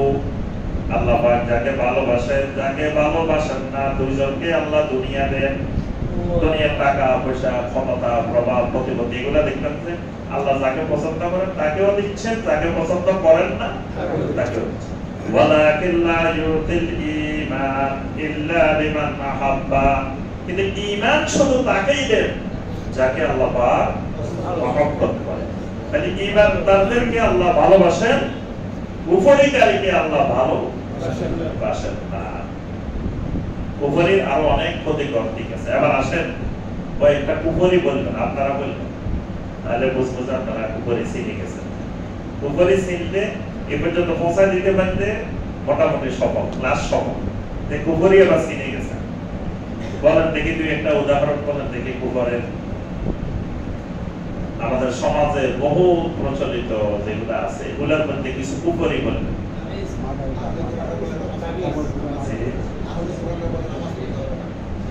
আহলে কোরআনদের তো পুরা আকীদা আমল আগা গোড়াই কুফরি। এটা একটা দুইটা কুফরি না, এটা আগা গোড়াই কুফরি। মানে কেউ যদি জবানে এই কথা বলে, অন্তরে বিশ্বাস করে আমি কোরআনে কারীম মানি কিন্তু হাদিস মানি না, সে সাথে সাথে কাফের হয়ে গেছে। এই বিশ্বাসটাই কুফরি, এই বিশ্বাসটাই কুফরি। তার সাথে কখনো আর কোনো বাহাস বিতর্কে আলোচনা যাওয়া দরকার এর থেকে বা দূরে থাকা ফরজ, বাড়া করা, সম্পর্ক চিহ্ন করা ফরজ। কারণ সে হাদিস অস্বীকার করা মানে সে কোরআনও মানে না, হাদিসও মানে কোনটাই। কারণ যে কোরআন মানবে সে হাদিস মানতে বাধ্য। যে হাদিস মানে না তার অর্থ হলো সে কোরআনে কারীমও মানে না, সে নিজের মন গড়া দিক বানায়। সেই জন্য এদের নামাজ আছে আলাদা। নামাজ দেখছেন কেউ? ফেসবুকে দেখছেন? এদের বিন্টার স্টাইলের নামাজ আছে। এটা এই আমরা যে পদ্ধতিতে নামাজ পড়ি এইভাবে তারা নামাজ পড়ে না। এই নামাজ নাকি কোরআনে না। একদিন আমার উত্তরাতে এক মুসল্লি মালয়েশিয়া পিএইচডি করে, তো নামাজের পরে আমাকে এসে বলতেছে, আপনি যে বয়ান করছেন এই যে বললেন যে 50 ওয়াক্ত নামাজ ফরজ হয়েছে, তারপরে কমাইতে কমাইতে 5 ওয়াক্ত আসছে, এইগুলো তো ঠিক নাই, সব কথাবার্তা কেন বলেন? এখানে এত মানুষের সামনে বয়ান করছেন, 12,000 মানুষের সামনে, তো এইসব কথা বলেন কেন? এগুলা তো ঠিক না। আমি বললাম যে এগুলো ঠিক না মানে কি, বুঝলাম না কথাটা। যে এই কথা যেটা বলছি এটা তো আল্লাহ রাসূল বলছেন, এটা তো হাদিসে আছে, সহিহ বুখারীর হাদিসে আছে। এলো গোটে কয় কি হু ইজ বুখারী? বুখারী আবার কে? এই বুখারীর কথা মানতে রাজি নেই। আচ্ছা, কয় হাদিস এটা হুরায়রা বর্ণনা করছে, মানে আবু হুরায়রা রাদিয়াল্লাহু আনহু কে সে কইতেছে কি হাদিস এটা হুরায়রা বর্ণনা করছে। মানে একজন সাহাবীর মর্যাদা সম্মানতার কাছে নাই। আবার আমাকে বলেন যে আপনি আমার সাথে বসেন, আপনাকে আমি বুঝাই দেব। এটা কি কোনো যুক্তিতে ধরে যে 50 ওয়াক্ত নামাজ যদি 24 ঘন্টা ফরজ হইতো, খাইতেন কখন, ঘুমাইতেন কখন, নামাজ পড়তেন কখন? এগুলো আমাকে মসজিদের মধ্যে বলতেছে। আমি বললাম যদি আল্লাহ পাক 50 ওয়াক্ত ফরজ করতেন, আল্লাহ সুবহানাহু ওয়া তাআলা ওইভাবে খাবার সময়ও দিতেন, ঘুমাবার সময়ও দিতেন, নামাজের সময়ও দিতেন, সবই দিতেন। এটা তো আপনারা চিন্তা করতে আল্লাহ দায়িত্ব দেন না। এটা আপনি বেহুদা চিন্তা করেন কেন? এই চিন্তার দায়িত্ব তো আল্লাহ আপনাকে দেন না। এটা কয় না আপনি আসেন আমার সাথে বসেন, আর আমার সাথে 1 মিনিটও বসে সময় নষ্ট করার দরকার নেই। আপনি আপনার পথে যান, আমি আমার পথে থাকি। বেহুদা সময় নষ্ট করার দরকার নেই। এই যে দেখেন এদের যারা এরকম হাদিস অস্বীকারী, এদের কাছে আল্লাহর দ্বীনের কিছুই নিরাপদ না। মানে বিকৃত এক দ্বীন এরা নিজেরা বানায়, নিজেরা বানানো ইচ্ছা করে করে বানায়। কালকে আমার কাছে একজন ফোন করেছে, তো ফোন করে অনেক দিন ধরে আপনার নাম্বার খুঁজতেছি, তো পাইছি অনেকের সাথে কথা বলি, অনেকে তো আমাকে রাগ হয়ে যায়, তো আপনি একটু রাগ করিয়েন না, আমার কথাটা শুনেন। তা আমি কাছে ঠিক আছে বলেন দেখি। তা আমাকে বলতেছে যে কোরআনে আল্লাহ বলছে ইন্না সালাতা তানহা আনিল ফাহশাই ওয়াল মুনকার, তো সালাত তো ফাহশা মুনকার থেকে ফেরত মানুষকে বিরত রাখে, এটা তো কোরআনের কথা। আমরা তো এই নামাজ পড়তেছি, কই আমাদেরকে তো ফাহশা থেকে মুনকার থেকে তো ফিরাইতে চান। তাহলে হয় কোরআনের কথা ঠিক নেই, না হয় আমাদের সালাত ঠিক নেই, দুইটার যে কোনো। তো মানুষ তারপরে আবার আমি কাছে ঠিক আছে আপনি বলেন কি কি ঠিক নেই বা কোন জায়গায় সমস্যা। তো উনি অনেক গবেষণা করে দেখছে আমরা যে নামাজ পড়তেছি এটা এই নামাজ হচ্ছে না, কোরআন নাকি এটার নামাজ বলে না, সালাত বলে না। সালাত মানে অন্য কিছু, সালাতের ব্যাখ্যা। এবার উনি আমাকে অনেক সালাতের ব্যাখ্যা শুনেছে, যে সালাতের ব্যাখ্যা অনেক, এই যে আমরা আসর সালাত, মাগরিবের সালাত, এশার সালাত, এটা নাকি এই সালাত না। বুঝতে পারছেন? তার অর্থ হলো আমি বুঝছি রোগে ধরে গেছি, তাকেও রোগে ধরে গেছে। আর এই রোগে ধরার কয়েকটা আলামত আছে, দেখলে বুঝে যাবেন। প্রথমে আপনারা সালাম দিব, আসসালামু আলাইকুম বলবেন না, বলবে সালামুন আলাইকুম। আসসালামু আলাইকুম বলে না, এটা নাকি কোরআনে নাই, এজন্য আসসালামু আলাইকুম বলা যাবে না, বলেন সালামুন আলাইকুম। আচ্ছা, এটা একটা। তারপরে আপনাকে বলবে যে কবরের আযাব নাই। প্রথমে আপনার মধ্যে একটা সংশয় ঢুকে গেছে, কবরের কোনো আযাবের কথা কোরআন নাই। না থাকলে ভালো কথা, আপনারও আযাব হলো না, আমাদেরও হলো না, খুশির খবর। কিন্তু আপনি এটার দিকে মানুষের মধ্যে সংশয় তৈরি করার দরকার নাই। আপনাকে কি এটা দাওয়াত দেওয়ার দায়িত্ব দেওয়া হয়েছে যে ভাই কবরের আযাব নাই? কবরের আযাব নাই, এটা তো দাওয়াতের বিষয় না। আপনি দাওয়াত দিবেন মানুষকে তাওহীদের, ঈমানের, আকীদার, এগুলো দাওয়াত দিবেন। কবরের আযাব নাই, এটা তো দাওয়াতের বিষয়। যদি আযাব না থাকে আপনিও বাঁচি গেলেন, আমরাও বাঁচি গেলাম, সবাই বাঁচি গেলাম, ভালো কথা। কিন্তু আপনি মানুষের মধ্যে সংশয় তৈরি করে প্রথমে মানুষের মধ্য থেকে আখিরাতের যে ভয়, কবরের আযাবের জন্য, সে ভয়টা দূর করে দিবেন, মানে যাতে সে দিক বিমুখ হয়ে যায়। সে মনে করবে আসলে আখিরাতে আযাবও নাই, কিচ্ছু নেই, বাস আমি আবার দিন না মানলেও কিছু নেই, কোনো অসুবিধা। আচ্ছা, এটা ঠিক আছে, এটা পুরাটাই কুফরি, আগা গোড়াই কুফরি। আর কি কি কুফরি আছে বলেন?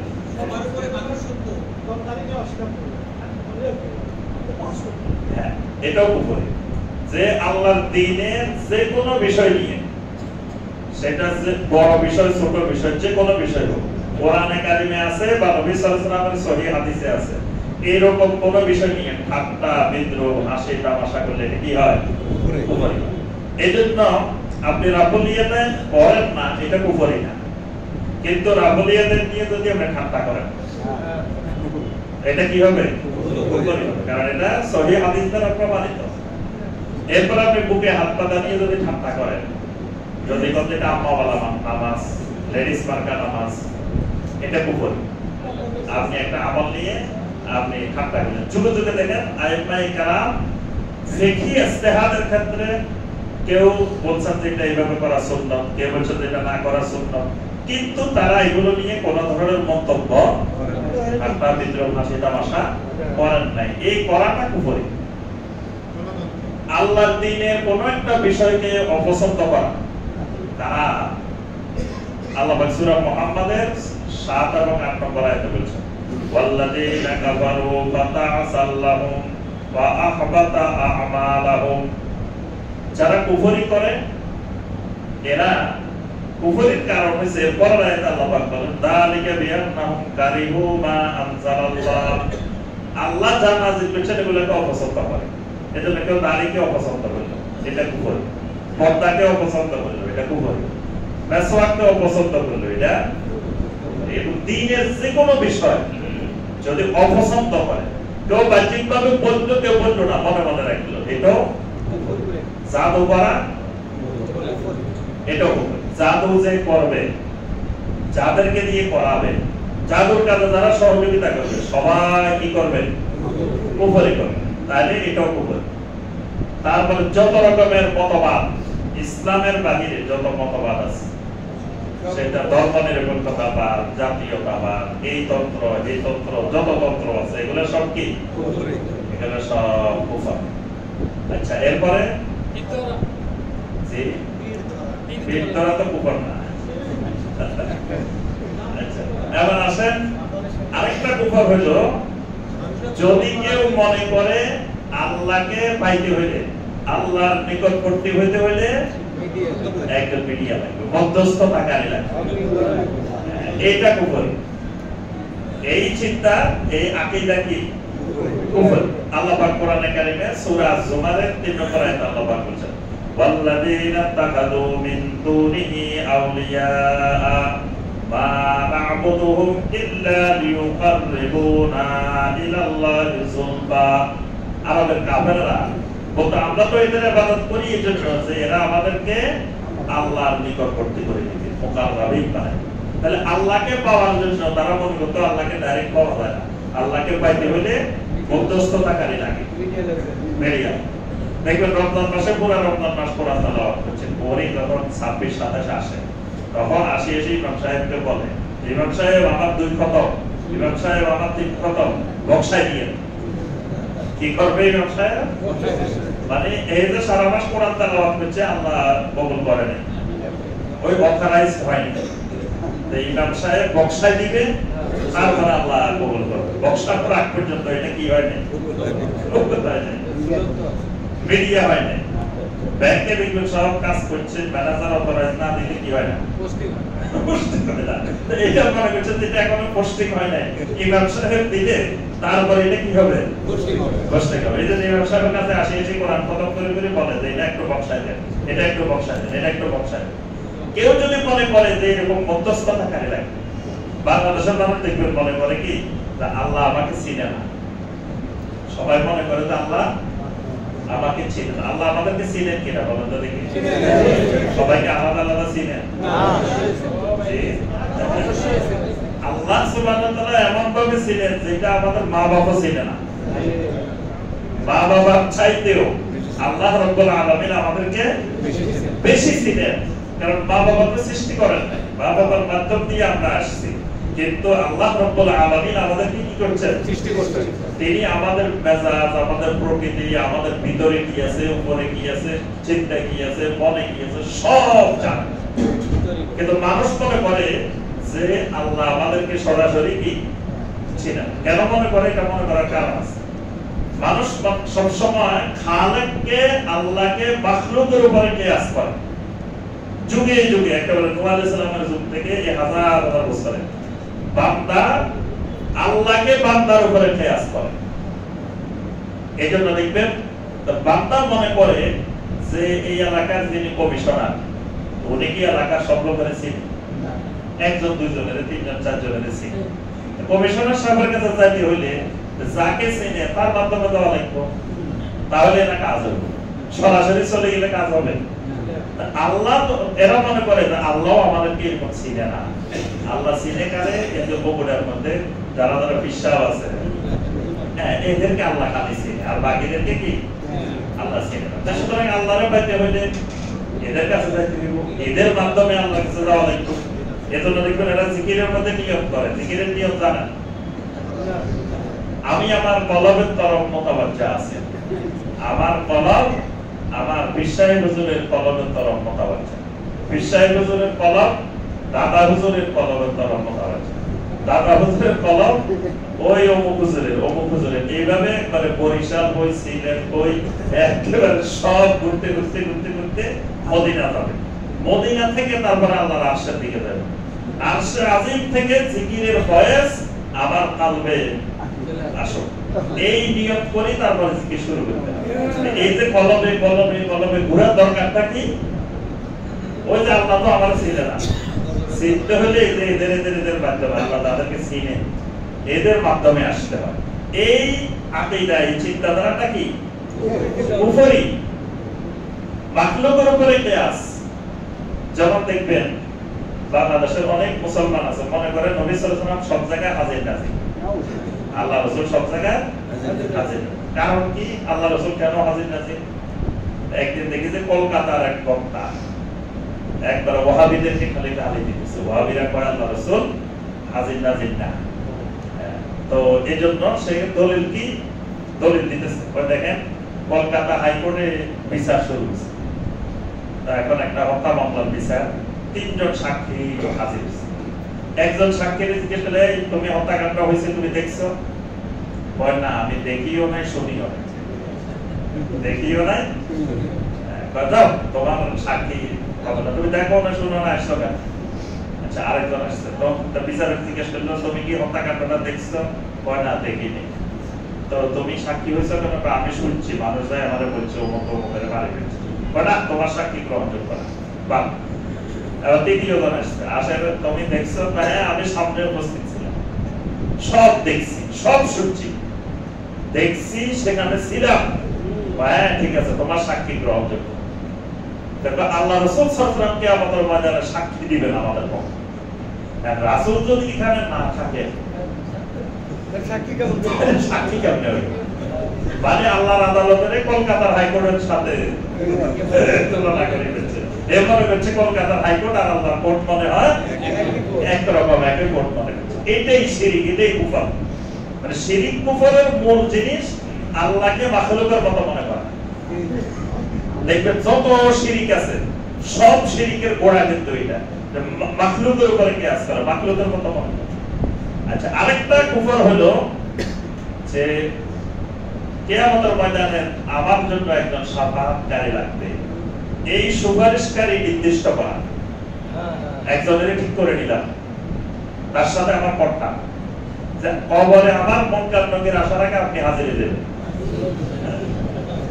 মানে মুনকার নকিরের জবাব আপনি দিয়ে দিবেন, আমি দেওয়ার আগে আপনি হাজির হই প্রশ্নের জবাব আপনি দিয়ে দিবেন। মানে সে কন্টাক্ট করে নিছে, পরীক্ষার হলে সেই যাবে না, আরেকজনের দিয়ে পরীক্ষা দেয়। তারপরে কিয়ামতের ময়দানেও আপনি হয় বাস, না হয় ট্রেন, না হয় লঞ্চ, না হয় জাহাজ, কিছু একটা ভাড়া করে আপনি বসে দেখবেন। আমরা যে খালি উঠি, আমরা উঠবো এরপরে ছেড়ে দিবে জান্নাতের দিকে চলে যাবে। এই লক্ষ্যে কোন শাফাআতকারী সুপারিশকারী ঠিক করা এটাও কুফরি। আল্লাহ পাক সূরা ইউনূসের 18 নম্বর আয়াতে বলেছেন ওয়া ইয়াকুলুনা হাউলাই শুফাউনা ইনদাল্লাহ। কাফেররা বলতো যে এরা আল্লাহর কাছে আমাদের জন্য কি করবে? সুপারিশ করবে। তাহলে বোঝা গেল আরো অনেক কুফরি আছে। আমরা উপরের দিকে যাচ্ছি না, আরেকটু আসেন। 2 নম্বর জিনিসের নাম কি? শিরক। শিরক মানে হলো অংশীদার করা, শরীক করা। যেমন মুসা আলাইহিস সালাম আল্লাহর কাছে দোয়া করছেন ওয়া আশরিকহু ফি আমরি, মানে আল্লাহর কাছে দোয়া করছেন আল্লাহ আমার সাথে যদি আমার বাইরে নবী বানাই দেন তাহলে আমার নবুয়তের কাজে আরো সুবিধা হবে। তো সেখানে আল্লাহর কাছে দোয়া করতেছেন ওয়া আশরিকহু ফি আমরি, আল্লাহ আমার কাজে আমার ভাই হারুনকে আপনি শরীক করাই দেন। তাহলে শরীক মানে দুইজনে মিলে যদি করি তাহলে কাজটা আরো আমরা ভালো করে করতে পারবো, আপনার দ্বীনের দাওয়াত আরো সুন্দর করে পৌঁছাতে পারবো। তাহলে এখানে দেখেন আশরিকু, তাহলে শিরক করা মানে শরীক করা, যুক্ত করা, অংশীদার স্থাপন করা। ঈমান আনার সময় ঘোষণা দিতে হয়, যখন আমি আপনি ঈমান আনি তখন একটা কালেমা পড়তে হয়, পড়তে হয় না? কালেমা কয়টা পড়তে হয় বলেন তো? মুসলমানদের কালেমা কয়টা? একটা। বগুড়ার দিকে কালেমা একটা, পাঁচটা। এই তো বলছে পাঁচটা। কালেমা কয়টা? আচ্ছা পাঁচটার নাম বলেন তো দেখি। কালেমা তাওহীদ, কালেমা তামজিদ, কালেমা শাহাদাত, তামজিদ, কালেমা মুফাসসাল। তারপরে কালেমা মুসমাল। জি আপনারা তো কইছেন পাঁচটা, মিলে নাই তো? একটা হলো কালেমা তাইয়্যিবা, একটা কালেমা শাহাদাত, একটা কালেমা তাওহীদ, একটা কালেমা তামজিদ, একটা কালেমা মুসমাল, ঈমানের মুজমাল, আর একটা কালেমা মুফাসসাল। কয়টা হইছে? ছয়টা। তার আগে কইছেন পাঁচটা, এখন দেখা যায় ছয়টা আছে। তাহলে তো মিলে নাই। আমাদের দেশে আগে 130 ফরজ লেখা ছিল বিভিন্ন বইতে, মকসুদুল মুমিনিন বিভিন্ন বইতে লেখা ছিল 130 ফরজ। তার ভিতরে 5 কালেমা 5 ফরজ, 5 কালেমা 5 ফরজ। তাহলে এক একটা ফরজ। আপনি এখন বাংলাদেশের মুসলমানদেরকে জিজ্ঞেস করলে কেউ 5টা নাম বলতে পারে না। এমনি সবাইকে জিজ্ঞেস করলে লাফ মারি উঠে বলতে কালেমা 5টা। যদি বলেন তো ভাই পাঁচটার নাম বলেন তো, হয় 4টা না হয় 6টা, আর মাঝখান দিয়ে মিলাইতে পারবে না, 5টা মিলাইতে পারবে না। আসলে কালেমা কয়টা? একটা। মূলত মুসলিমের কালেমা একটা। কারণ কেউ যদি ইসলাম গ্রহণ করতে আসে আমরা কয়টা পড়াই? একটা পড়াই। আশহাদু আল্লা ইলাহা ইল্লাল্লাহু ওয়াহদাহু লা শারীকা লাহু ওয়া আশহাদু আন্না মুহাম্মাদান আবদুহু ওয়া রাসূলুহু। সুবহানাল্লাহ। এটাই হলো মুসলিমের কালেমা। এই কালেমার মধ্যে বলা আছে ওয়াহদাহু লা শারীকা লাহু, লা শারীকা লাহু। এই লা শারীকা লাহু মানে শিরক মুক্ত তাওহীদি ঈমান। তাহলে শিরক কাকে বলে? আচ্ছা, শিরক বলার আগে আমি আপনাদেরকে আরেকটা জিজ্ঞেস করব যে ইসলাম কাকে বলে? ইসলামের সংজ্ঞা কে কে বলতে পারবেন? এক হাত তোলেন দেখি। ইসলামের সংজ্ঞা বলবেন, বাইবেলের দেখি। এটা তো শাব্দিক অর্থ, কিন্তু সংজ্ঞা বলতে হবে। আত্মসমর্পণ। এটা তো শাব্দিক অর্থ, আত্মসমর্পণ। সংজ্ঞা বলতে হবে ইসলাম কাকে বলে। বাইবেলের থেকে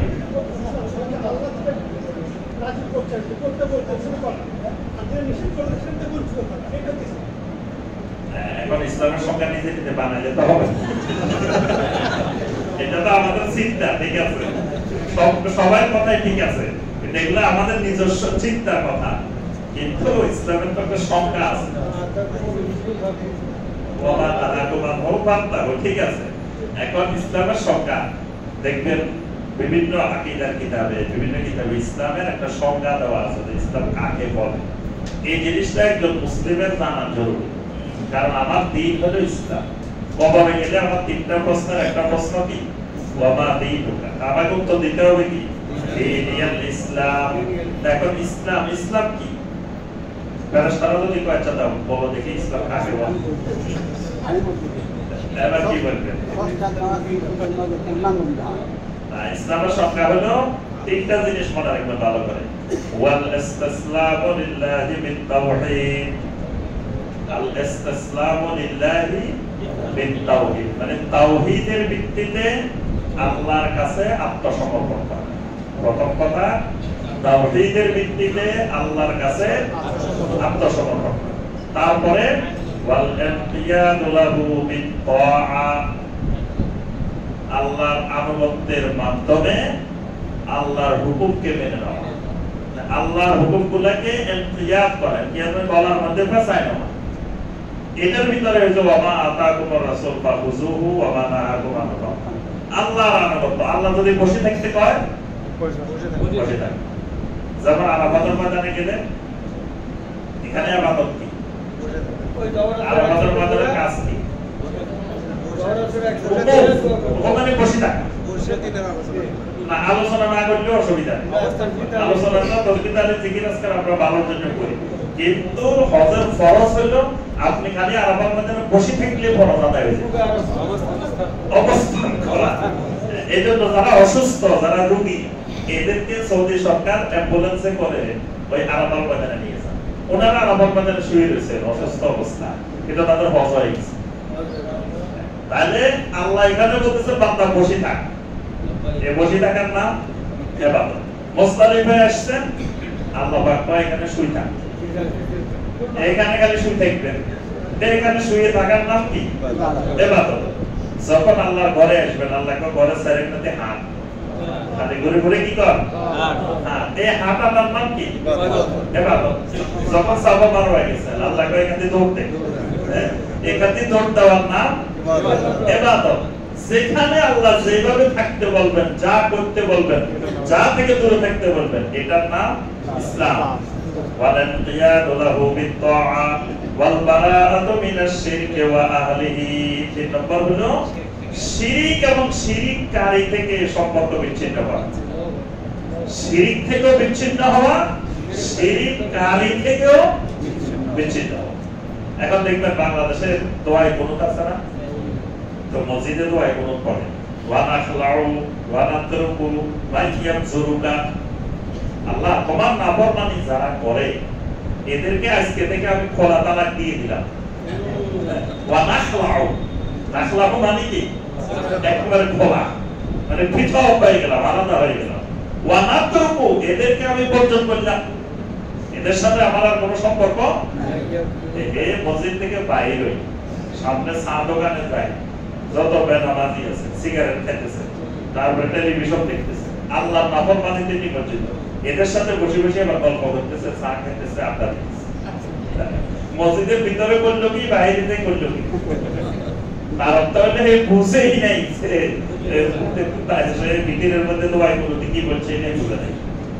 এখন ইসলাম হলো বারাআতু মিনাশ শিরকি ওয়া আহলিহি, শিরিক এবং শিরিককারী থেকে দূরে থাকা, সম্পর্ক বিচ্ছিন্ন করা। শিরিক এবং শিরিককারী থেকে সম্পর্ক বিচ্ছিন্ন না করলে ইসলাম হবে না। এজন্য আল্লাহ পাক সূরা আল মুমতাহিনার 4 নম্বর আয়াত ইব্রাহিম আলাইহিস সালামের ব্যাপারে আল্লাহ পাক বলেছেন, কাদ কানাত লাকুম উসওয়াতুন হাসানাতুন ফি ইব্রাহিম ওয়াল্লাযীনা মাআহু, ইব্রাহিম এবং ইব্রাহিমের সাথে যে ঈমানদাররা ছিলেন তাদের মধ্যে তোমাদের জন্য আছে উসওয়ায়ে হাসানা, সর্বোত্তম আদর্শ। উসওয়া হাসানাটা কি? ইয ক্বালু লিকাওমিহিম ইন্না বুরাআউ মিনকুম ওয়া মিম্মা তা'বুদুনা মিন দুনিল্লাহ। ইব্রাহিম আলাইহিস সালাম এবং তার সাথে ঈমানদাররা তাদের কওমকে, তাদের বাপ, তাদের ভাই, তাদের আত্মীয়স্বজন, এদেরকে ডেকে বলছে ইন্না বুরাআউ মিনকুম, আজকে থেকে তোমাদের সাথে সকল ধরনের সম্পর্ক বিচ্ছিন্ন করা হলো। তোমাদের সাথে আমাদের কোনো সম্পর্ক নেই। খালি তোমাদের সাথে না, ওয়া বিম্মা তা'বুদুনা মিন দুনিল্লাহ, আবার আল্লাহকে বাদ দিয়ে যত বাতিল মাবুদের ইবাদত করো তাদের সাথেও কোনো সম্পর্ক নাই, বিচ্ছিন্ন করলাম। কাফারনা বিকুম, একেবারে চূড়ান্তভাবে অস্বীকার করলাম, তোমাদেরকেও মানি না, তোমাদের এই সমস্ত বাতিল মাবুদও। ওয়া বাদা বাইনানা ওয়া বাইনাকুমুল আদাওয়াতু ওয়াল বাগদা, তোমাদের মাঝে আমাদের মাঝে এই অপছন্দ, এই হিংসা বিদ্বেষ চলতে থাকবে। কতদিন? হাত্তা তুমিনু বিল্লাহি ওয়াহদা, যতদিন পর্যন্ত না তোমরা আমার আল্লাহকে তাওহীদের ভিত্তিতে মেনে না নিবা, এতদিন পর্যন্ত। এটাকে আল্লাহ বলেন কিয়ামত পর্যন্ত সবার জন্য উসওয়ায়ে। তাহলে ইসলাম হতে হলে শিরিক এবং শিরিককারী থেকে বিচ্ছিন্ন হতে হবে, সম্পর্ক ছিন্ন করতে হবে। এটার নাম ইসলাম। মনে থাকবে ইসলামের সংজ্ঞা। তাহলে কি কি বাংলা বলেন দেখি? তাওহীদের ভিত্তিতে আল্লাহর কাছে আল্লাহর আনুগত্যকে বাধ্যতামূলক করে দেওয়া, মেনে নেওয়া।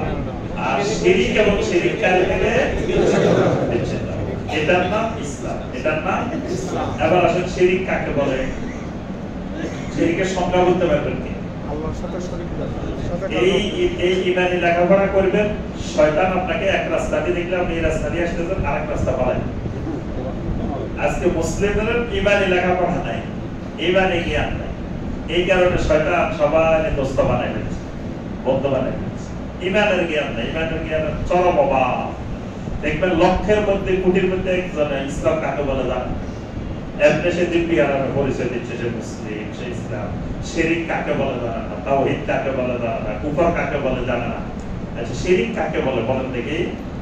একেবারে সংক্ষিপ্ত সংখ্যা শাইখ বিন বাজ রাহিমাহুল্লাহ বলেছেন, আন্নাহু তাশরীকু গায়রিল্লাহ মা আল্লাহ ফিল ইবাদাহ, মানে আল্লাহর ইবাদতের ক্ষেত্রে গায়রুল্লাহকে আল্লাহর সঙ্গে সম্পৃক্ত করা, এটার নাম শিরক। গায়রুল্লাহকে আল্লাহর সাথে কি করা? সম্পৃক্ত করা। এই কারণে যেগুলো আল্লাহর ইবাদত, এই আল্লাহ রাব্বুল আলামিনের ইবাদত আর কারো জন্য করা, আর কাউকে এই ইবাদতের সাথে সম্পৃক্ত করা, এটার নাম কি? শিরক। যেমন ধরেন সিজদা করা কি? সিজদা করা ইবাদত, সিজদা করা ইবাদত। ইবাদত কার করতে হবে? একমাত্র আল্লাহ। আল্লাহ ছাড়া যখন কারো সিজদা হবে তখন এটা হয়ে যাবে কি? শিরক। বান্দত করা ইবাদত, এটা যখন করা হবে আল্লাহর জন্য করতে হবে। আল্লাহ ছাড়া কারো জন্য বাজারের নামে, ওলিয়া উলিয়ার নামে যদি মান্নত করে, এটা কি হয়ে যাবে? শিরক। তাওয়াফ করা ইবাদত, এটা পৃথিবীর একমাত্র আল্লাহর ঘরে তাওয়াফ করতে হয় বাইতুল্লাহ, আর কোথাও তাওয়াফ করা যায় না। কেউ যদি কবরের সাইডে বসে ঘুরে ঘুরে তাওয়াফ করে, বাংলাদেশে কিন্তু কবরের তাওয়াফ হয়, ঠিক আছে?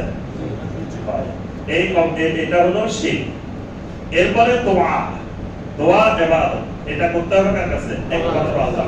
আল্লাহ ছাড়া কারো কাছে সন্তান কামনা করলে, আল্লাহ ছাড়া কারো কাছে অভাব অনটন দূর করার জন্য চাইলে, এগুলো কি হয়ে যাবে? শিরক।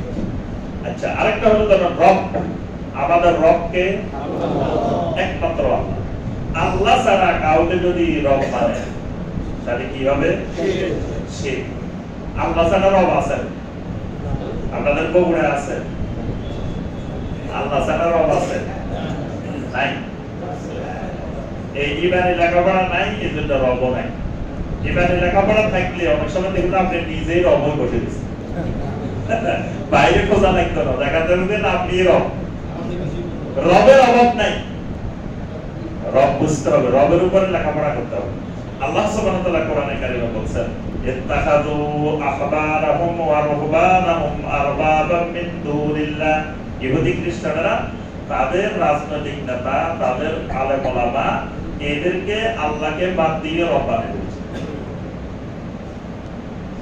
তারপর আপনার আহলে কিতাবদেরকে বলা হয়েছে, কুলিয়া আহলাল কিতাব তাআলাউ ইলা কালিমাতিন সাওয়াইন বাইনানা ওয়া বাইনাকুম আল্লা না'বুদা ইল্লাল্লাহ ওয়া লা নুশরিকা বিহি শাইআ ওয়া লা ইয়াত্তাখিযা বা'দুনা বা'দান আরবাবাম মিন দুনিল্লাহ।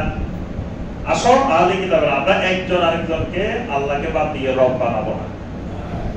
তাহলে বোঝা যায় আল্লাহ ছাড়াও জমিনে অসংখ্য রব। কেমনে বুঝবেন রব? রব চিনবেন কেমনে? আদি ইবনে হাতেম রাদিয়াল্লাহু তাআলা, উনি তখনও মুসলিম হন নাই, খ্রিস্টানদের বড় আলেম। তিনি একদিন নবী সাল্লাল্লাহু আলাইহি ওয়াসাল্লামের কাছে আসছেন, মসজিদে নববীতে ঢুকতেছেন। তিনি বলতেছেন, ওয়াফি রুদুকি সলিবুন মিন যাহাবিন, আমার গলায় বিশাল এক স্বর্ণের ক্রুশ। একবারে বড় আলেম, অহংকারের সাথে ঢুকতেছেন। আল্লাহ রাসূল সাল্লাল্লাহু আলাইহি ওয়াসাল্লাম এখান থেকে দেখছেন, দরজা দিয়ে ঢুকতেছেন।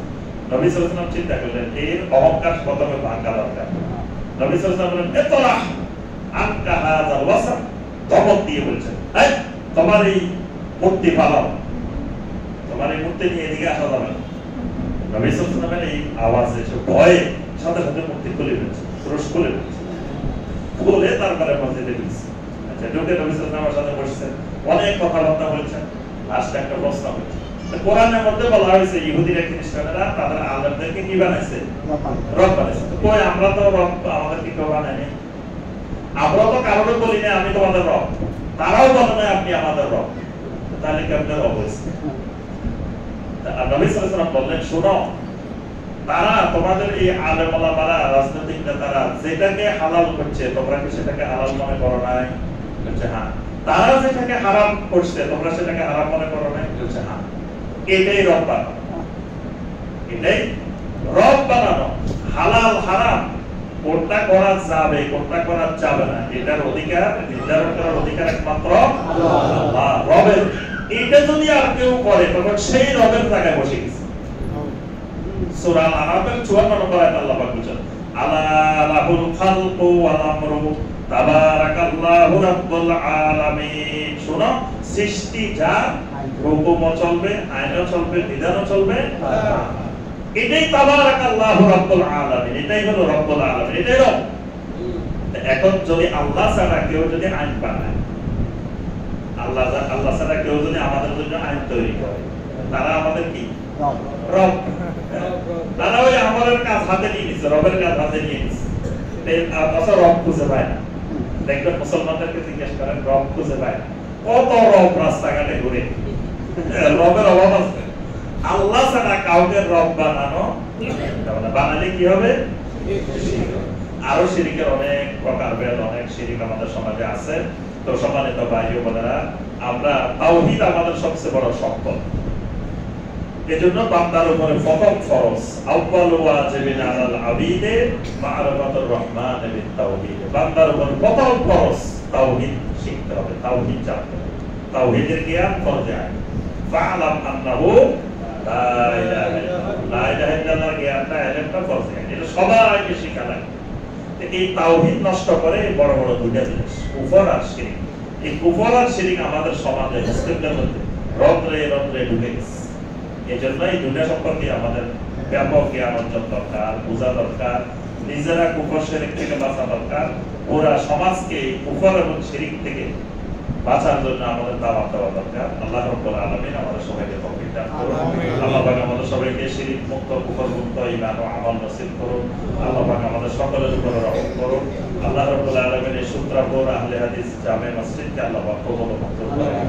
আল্লাহ রাব্বুল আলামিন এই মসজিদের সকল মুহিব্বিন, সকল মুসল্লি, সকল খাদেম এবং যারা এই পর্যন্ত সহযোগিতা করেছেন, যারা করবেন, সবাইকে আল্লাহ রাব্বুল আলামিন কবুল ও মঞ্জুর করেন। কিয়ামতের ময়দানে নাজাতের জরিয়া বানিয়ে দেন। আল্লাহ পাক আমাদের অন্তরগুলোকে কলবে সালেম বানিয়ে দিন। আল্লাহ পাক আমাদের অন্তরগুলোকে শিরিক মুক্ত, কুফর মুক্ত, বেদাত মুক্ত, বিশুদ্ধ ঈমানওয়ালা অন্তর বানিয়ে দিন। অন্তরে যত রোগ ব্যাধি আছে সবগুলো থেকে আল্লাহ শিফা দান করুন। আল্লাহুম্মা আমিন। জি, আমরা সময় কম, প্রশ্ন থাকলে তাহলে সংক্ষেপে আমরা বিশাল প্রশ্ন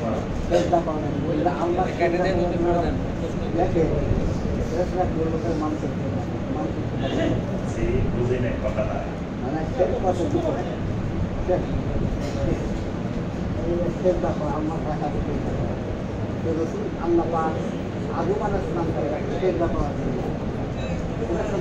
জি জি জি, বুঝতে পারছি, আমার কথাটা বুঝতে পারছি। কথাটা হলো আপনি যেটা প্রশ্ন করছেন এটা আলোচনা করতে গেলে আমাদের তো একটা টাইম হয়ে যাবে, একটাই আজকে প্রশ্ন রাখতে হবে।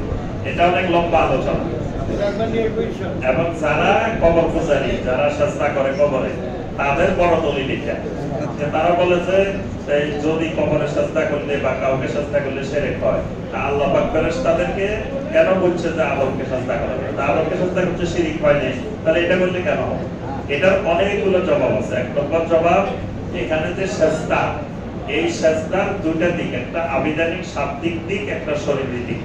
তা আদমকে যে সাজদা করতে বলা হয়েছে, এটা নামাজের যে সাজদা, এই সাজদা, এখানে সাজদার আবিধানিক অর্থ মানে আদমের আনুগত্য প্রকাশ করতে বলা হয়েছে। এইভাবে আমরা সালাতে যে সাত অঙ্গের উপরে সাজদা দিই, এরকম সাজদা দিতে বলা হয়, এটাই সাজদা। আচ্ছা, এটার আরো বিস্তারিত আলোচনা করলে আরো বুঝতে। তারপরে দুই নম্বর কথা, যদি এই সাজদাও হয় তো এটা হয়েছে আসমানে, এটা জমিনে। আসমানের বিধান জমিনে প্রযোজ্য হয় না। জমি আসমানের বিধান একরকম, জমিনের বিধান আরেক রকম। তিন নম্বরে, যদি এটা হয়ও সেটা আদম আলাইহিস সালামের শরীয়তে, সেটা এই শরীয়তে না। আদম আলাইহিস সালামের শরীয়তে, পূর্বেকার শরীয়তে অনেক কিছু বৈধ ছিল, এই শরীয়তে সেগুলো হারাম। এই শরীয়তে নবী সাল্লাল্লাহু আলাইহি ওয়াসাল্লাম স্পষ্ট ঘোষণা দিয়েছেন যে স্বয়ং নবীকেও সাজদা করা যাবে না, সুতরাং আর কাউকে সাজদা করা প্রশ্নই আসে না। আচ্ছা, এত প্রশ্ন উত্তর দেওয়া যাবে না। বর্তমানে বাজার থেকে মুরগি জবাই করে আনলে কি বলবেন যখন সবাই ইলিয়াসি তরিকে বিশ্বাসী আল্লাহ মুহাম্মদ সাল্লাল্লাহু আলাইহি ওয়াসাল্লাম এক প্রেক্ষিতে বলেন তোমরা বিসমিল্লাহ বলে খাও? এই প্রশ্নের আলোকে সংক্ষেপে বুঝিয়ে বলবেন। যে প্রথম কথা হলো, চেষ্টা করতে হবে নিজেরা জবাই করার জন্য। বাজারের মুরগি কিনে আপনি নিজে জবাই করবেন, ওদেরকে দিয়ে জবাই না করে নিজে জবাই করে আনার চেষ্টা করবেন। আর যেগুলো সম্ভব না, সেগুলোর ক্ষেত্রে ওই খাওয়ার সময় বিসমিল্লাহ বলে খাইবেন, আজা ভাই যাবে। এই ব্যাপারে সরাসরি হাদিস আছে। নবী সাল্লাল্লাহু আলাইহি ওয়াসাল্লামকে জিজ্ঞাসা করা হয়েছে যে যারা জবাই করছে এরা কি বিসমিল্লাহ বলছে না? বলছে আমরা জানি না, আল্লাহ জানে। নবী সাল্লাল্লাহু আলাইহি ওয়াসাল্লাম বললেন যে তোমরা খাওয়ার সময় বিসমিল্লাহ বলে খাও। এই জন্য বিসমিল্লাহ বলে খাইলে ওই শব্দের পর দূর হয়ে যাবে। আত্মীয়তা রক্ষা ফরজ। প্রতিকূল পরিবেশ থেকে নারীরা কিভাবে কতটুকু রক্ষা করবে? যতটুকু সম্ভব ততটুকু রক্ষা করবে। লা ইউকাল্লিফুল্লাহু নাফসান ইল্লা উসআহা। আল্লাহ পাক সাধ্যের বাইরে কিছু আল্লাহ দরকার না। ইত্তাকুল্লাহ মাসতাতা'তুম। আল্লাহ পাক বলেছেন তোমরা আল্লাহকে ভয় করো যতটুকু তোমাদের পক্ষে সম্ভব। ঈমান ভঙ্গের একাধিক কারণ থাকলে তার প্রচুর ইবাদত, দান, খরচ করতে তার বিধানের সাথে সংসার আসক্ত হবে। ঈমান ভঙ্গের কারণ থাকলে যতই দান করুক, যতই উপকার করুক, যাই করুক, তো কিছুই তার কাজে আসবে না। কারণ ঈমান না থাকলে তার কোনো আমল কাজে লাগবে না। সুতরাং এগুলো কোনো উপকার হবে না।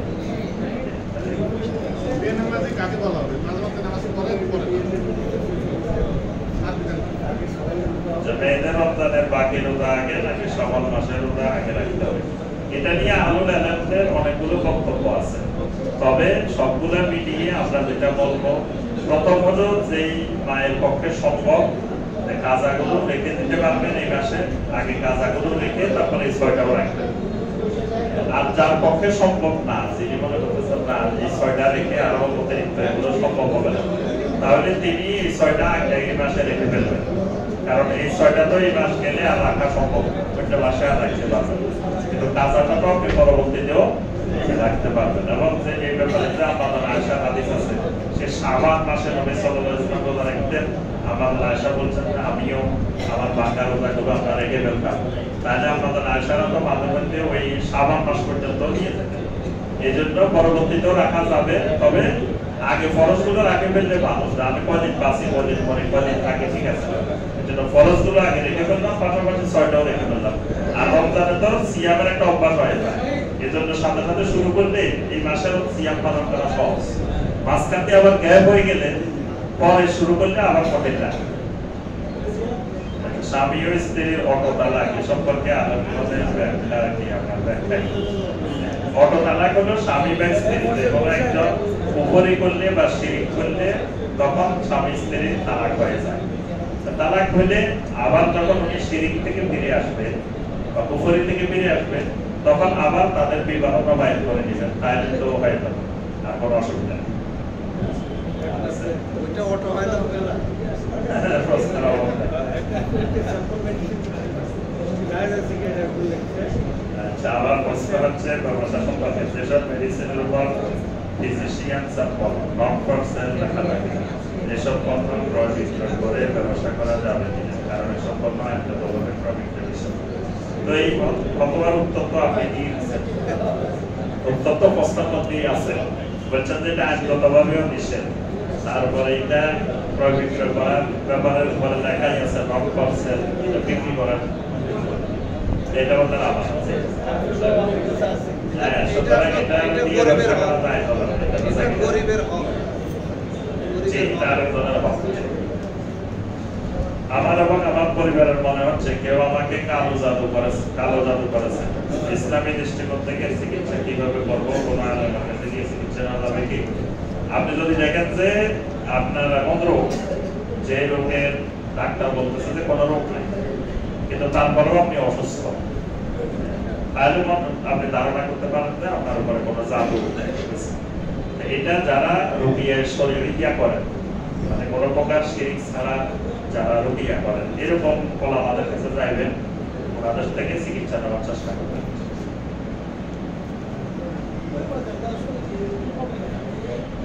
ইমামের সাথে সাথে সালাম ফিরাবো নাকি ইমাম দুই দিকে সালাম ফিরানোর পরে সালাম ফিরাবো? ইমামের সাথে সাথে না, ইমাম দুই দিকে সালাম ফিরে শেষ করবে, তারপরে সালাম আপনার শুরু হবে, ইমামের শেষ আপনার শুরু। মসজিদে হারামে, মসজিদে নববীতে দেখবেন যে ইমাম সাহেব দুই দিকে ফিরে গেলেন, তারপরে মুয়াজ্জিন সাহেব বলে আসসালামু আলাইকুম ওয়া রাহমাতুল্লাহ। আসসালামু আলাইকুম।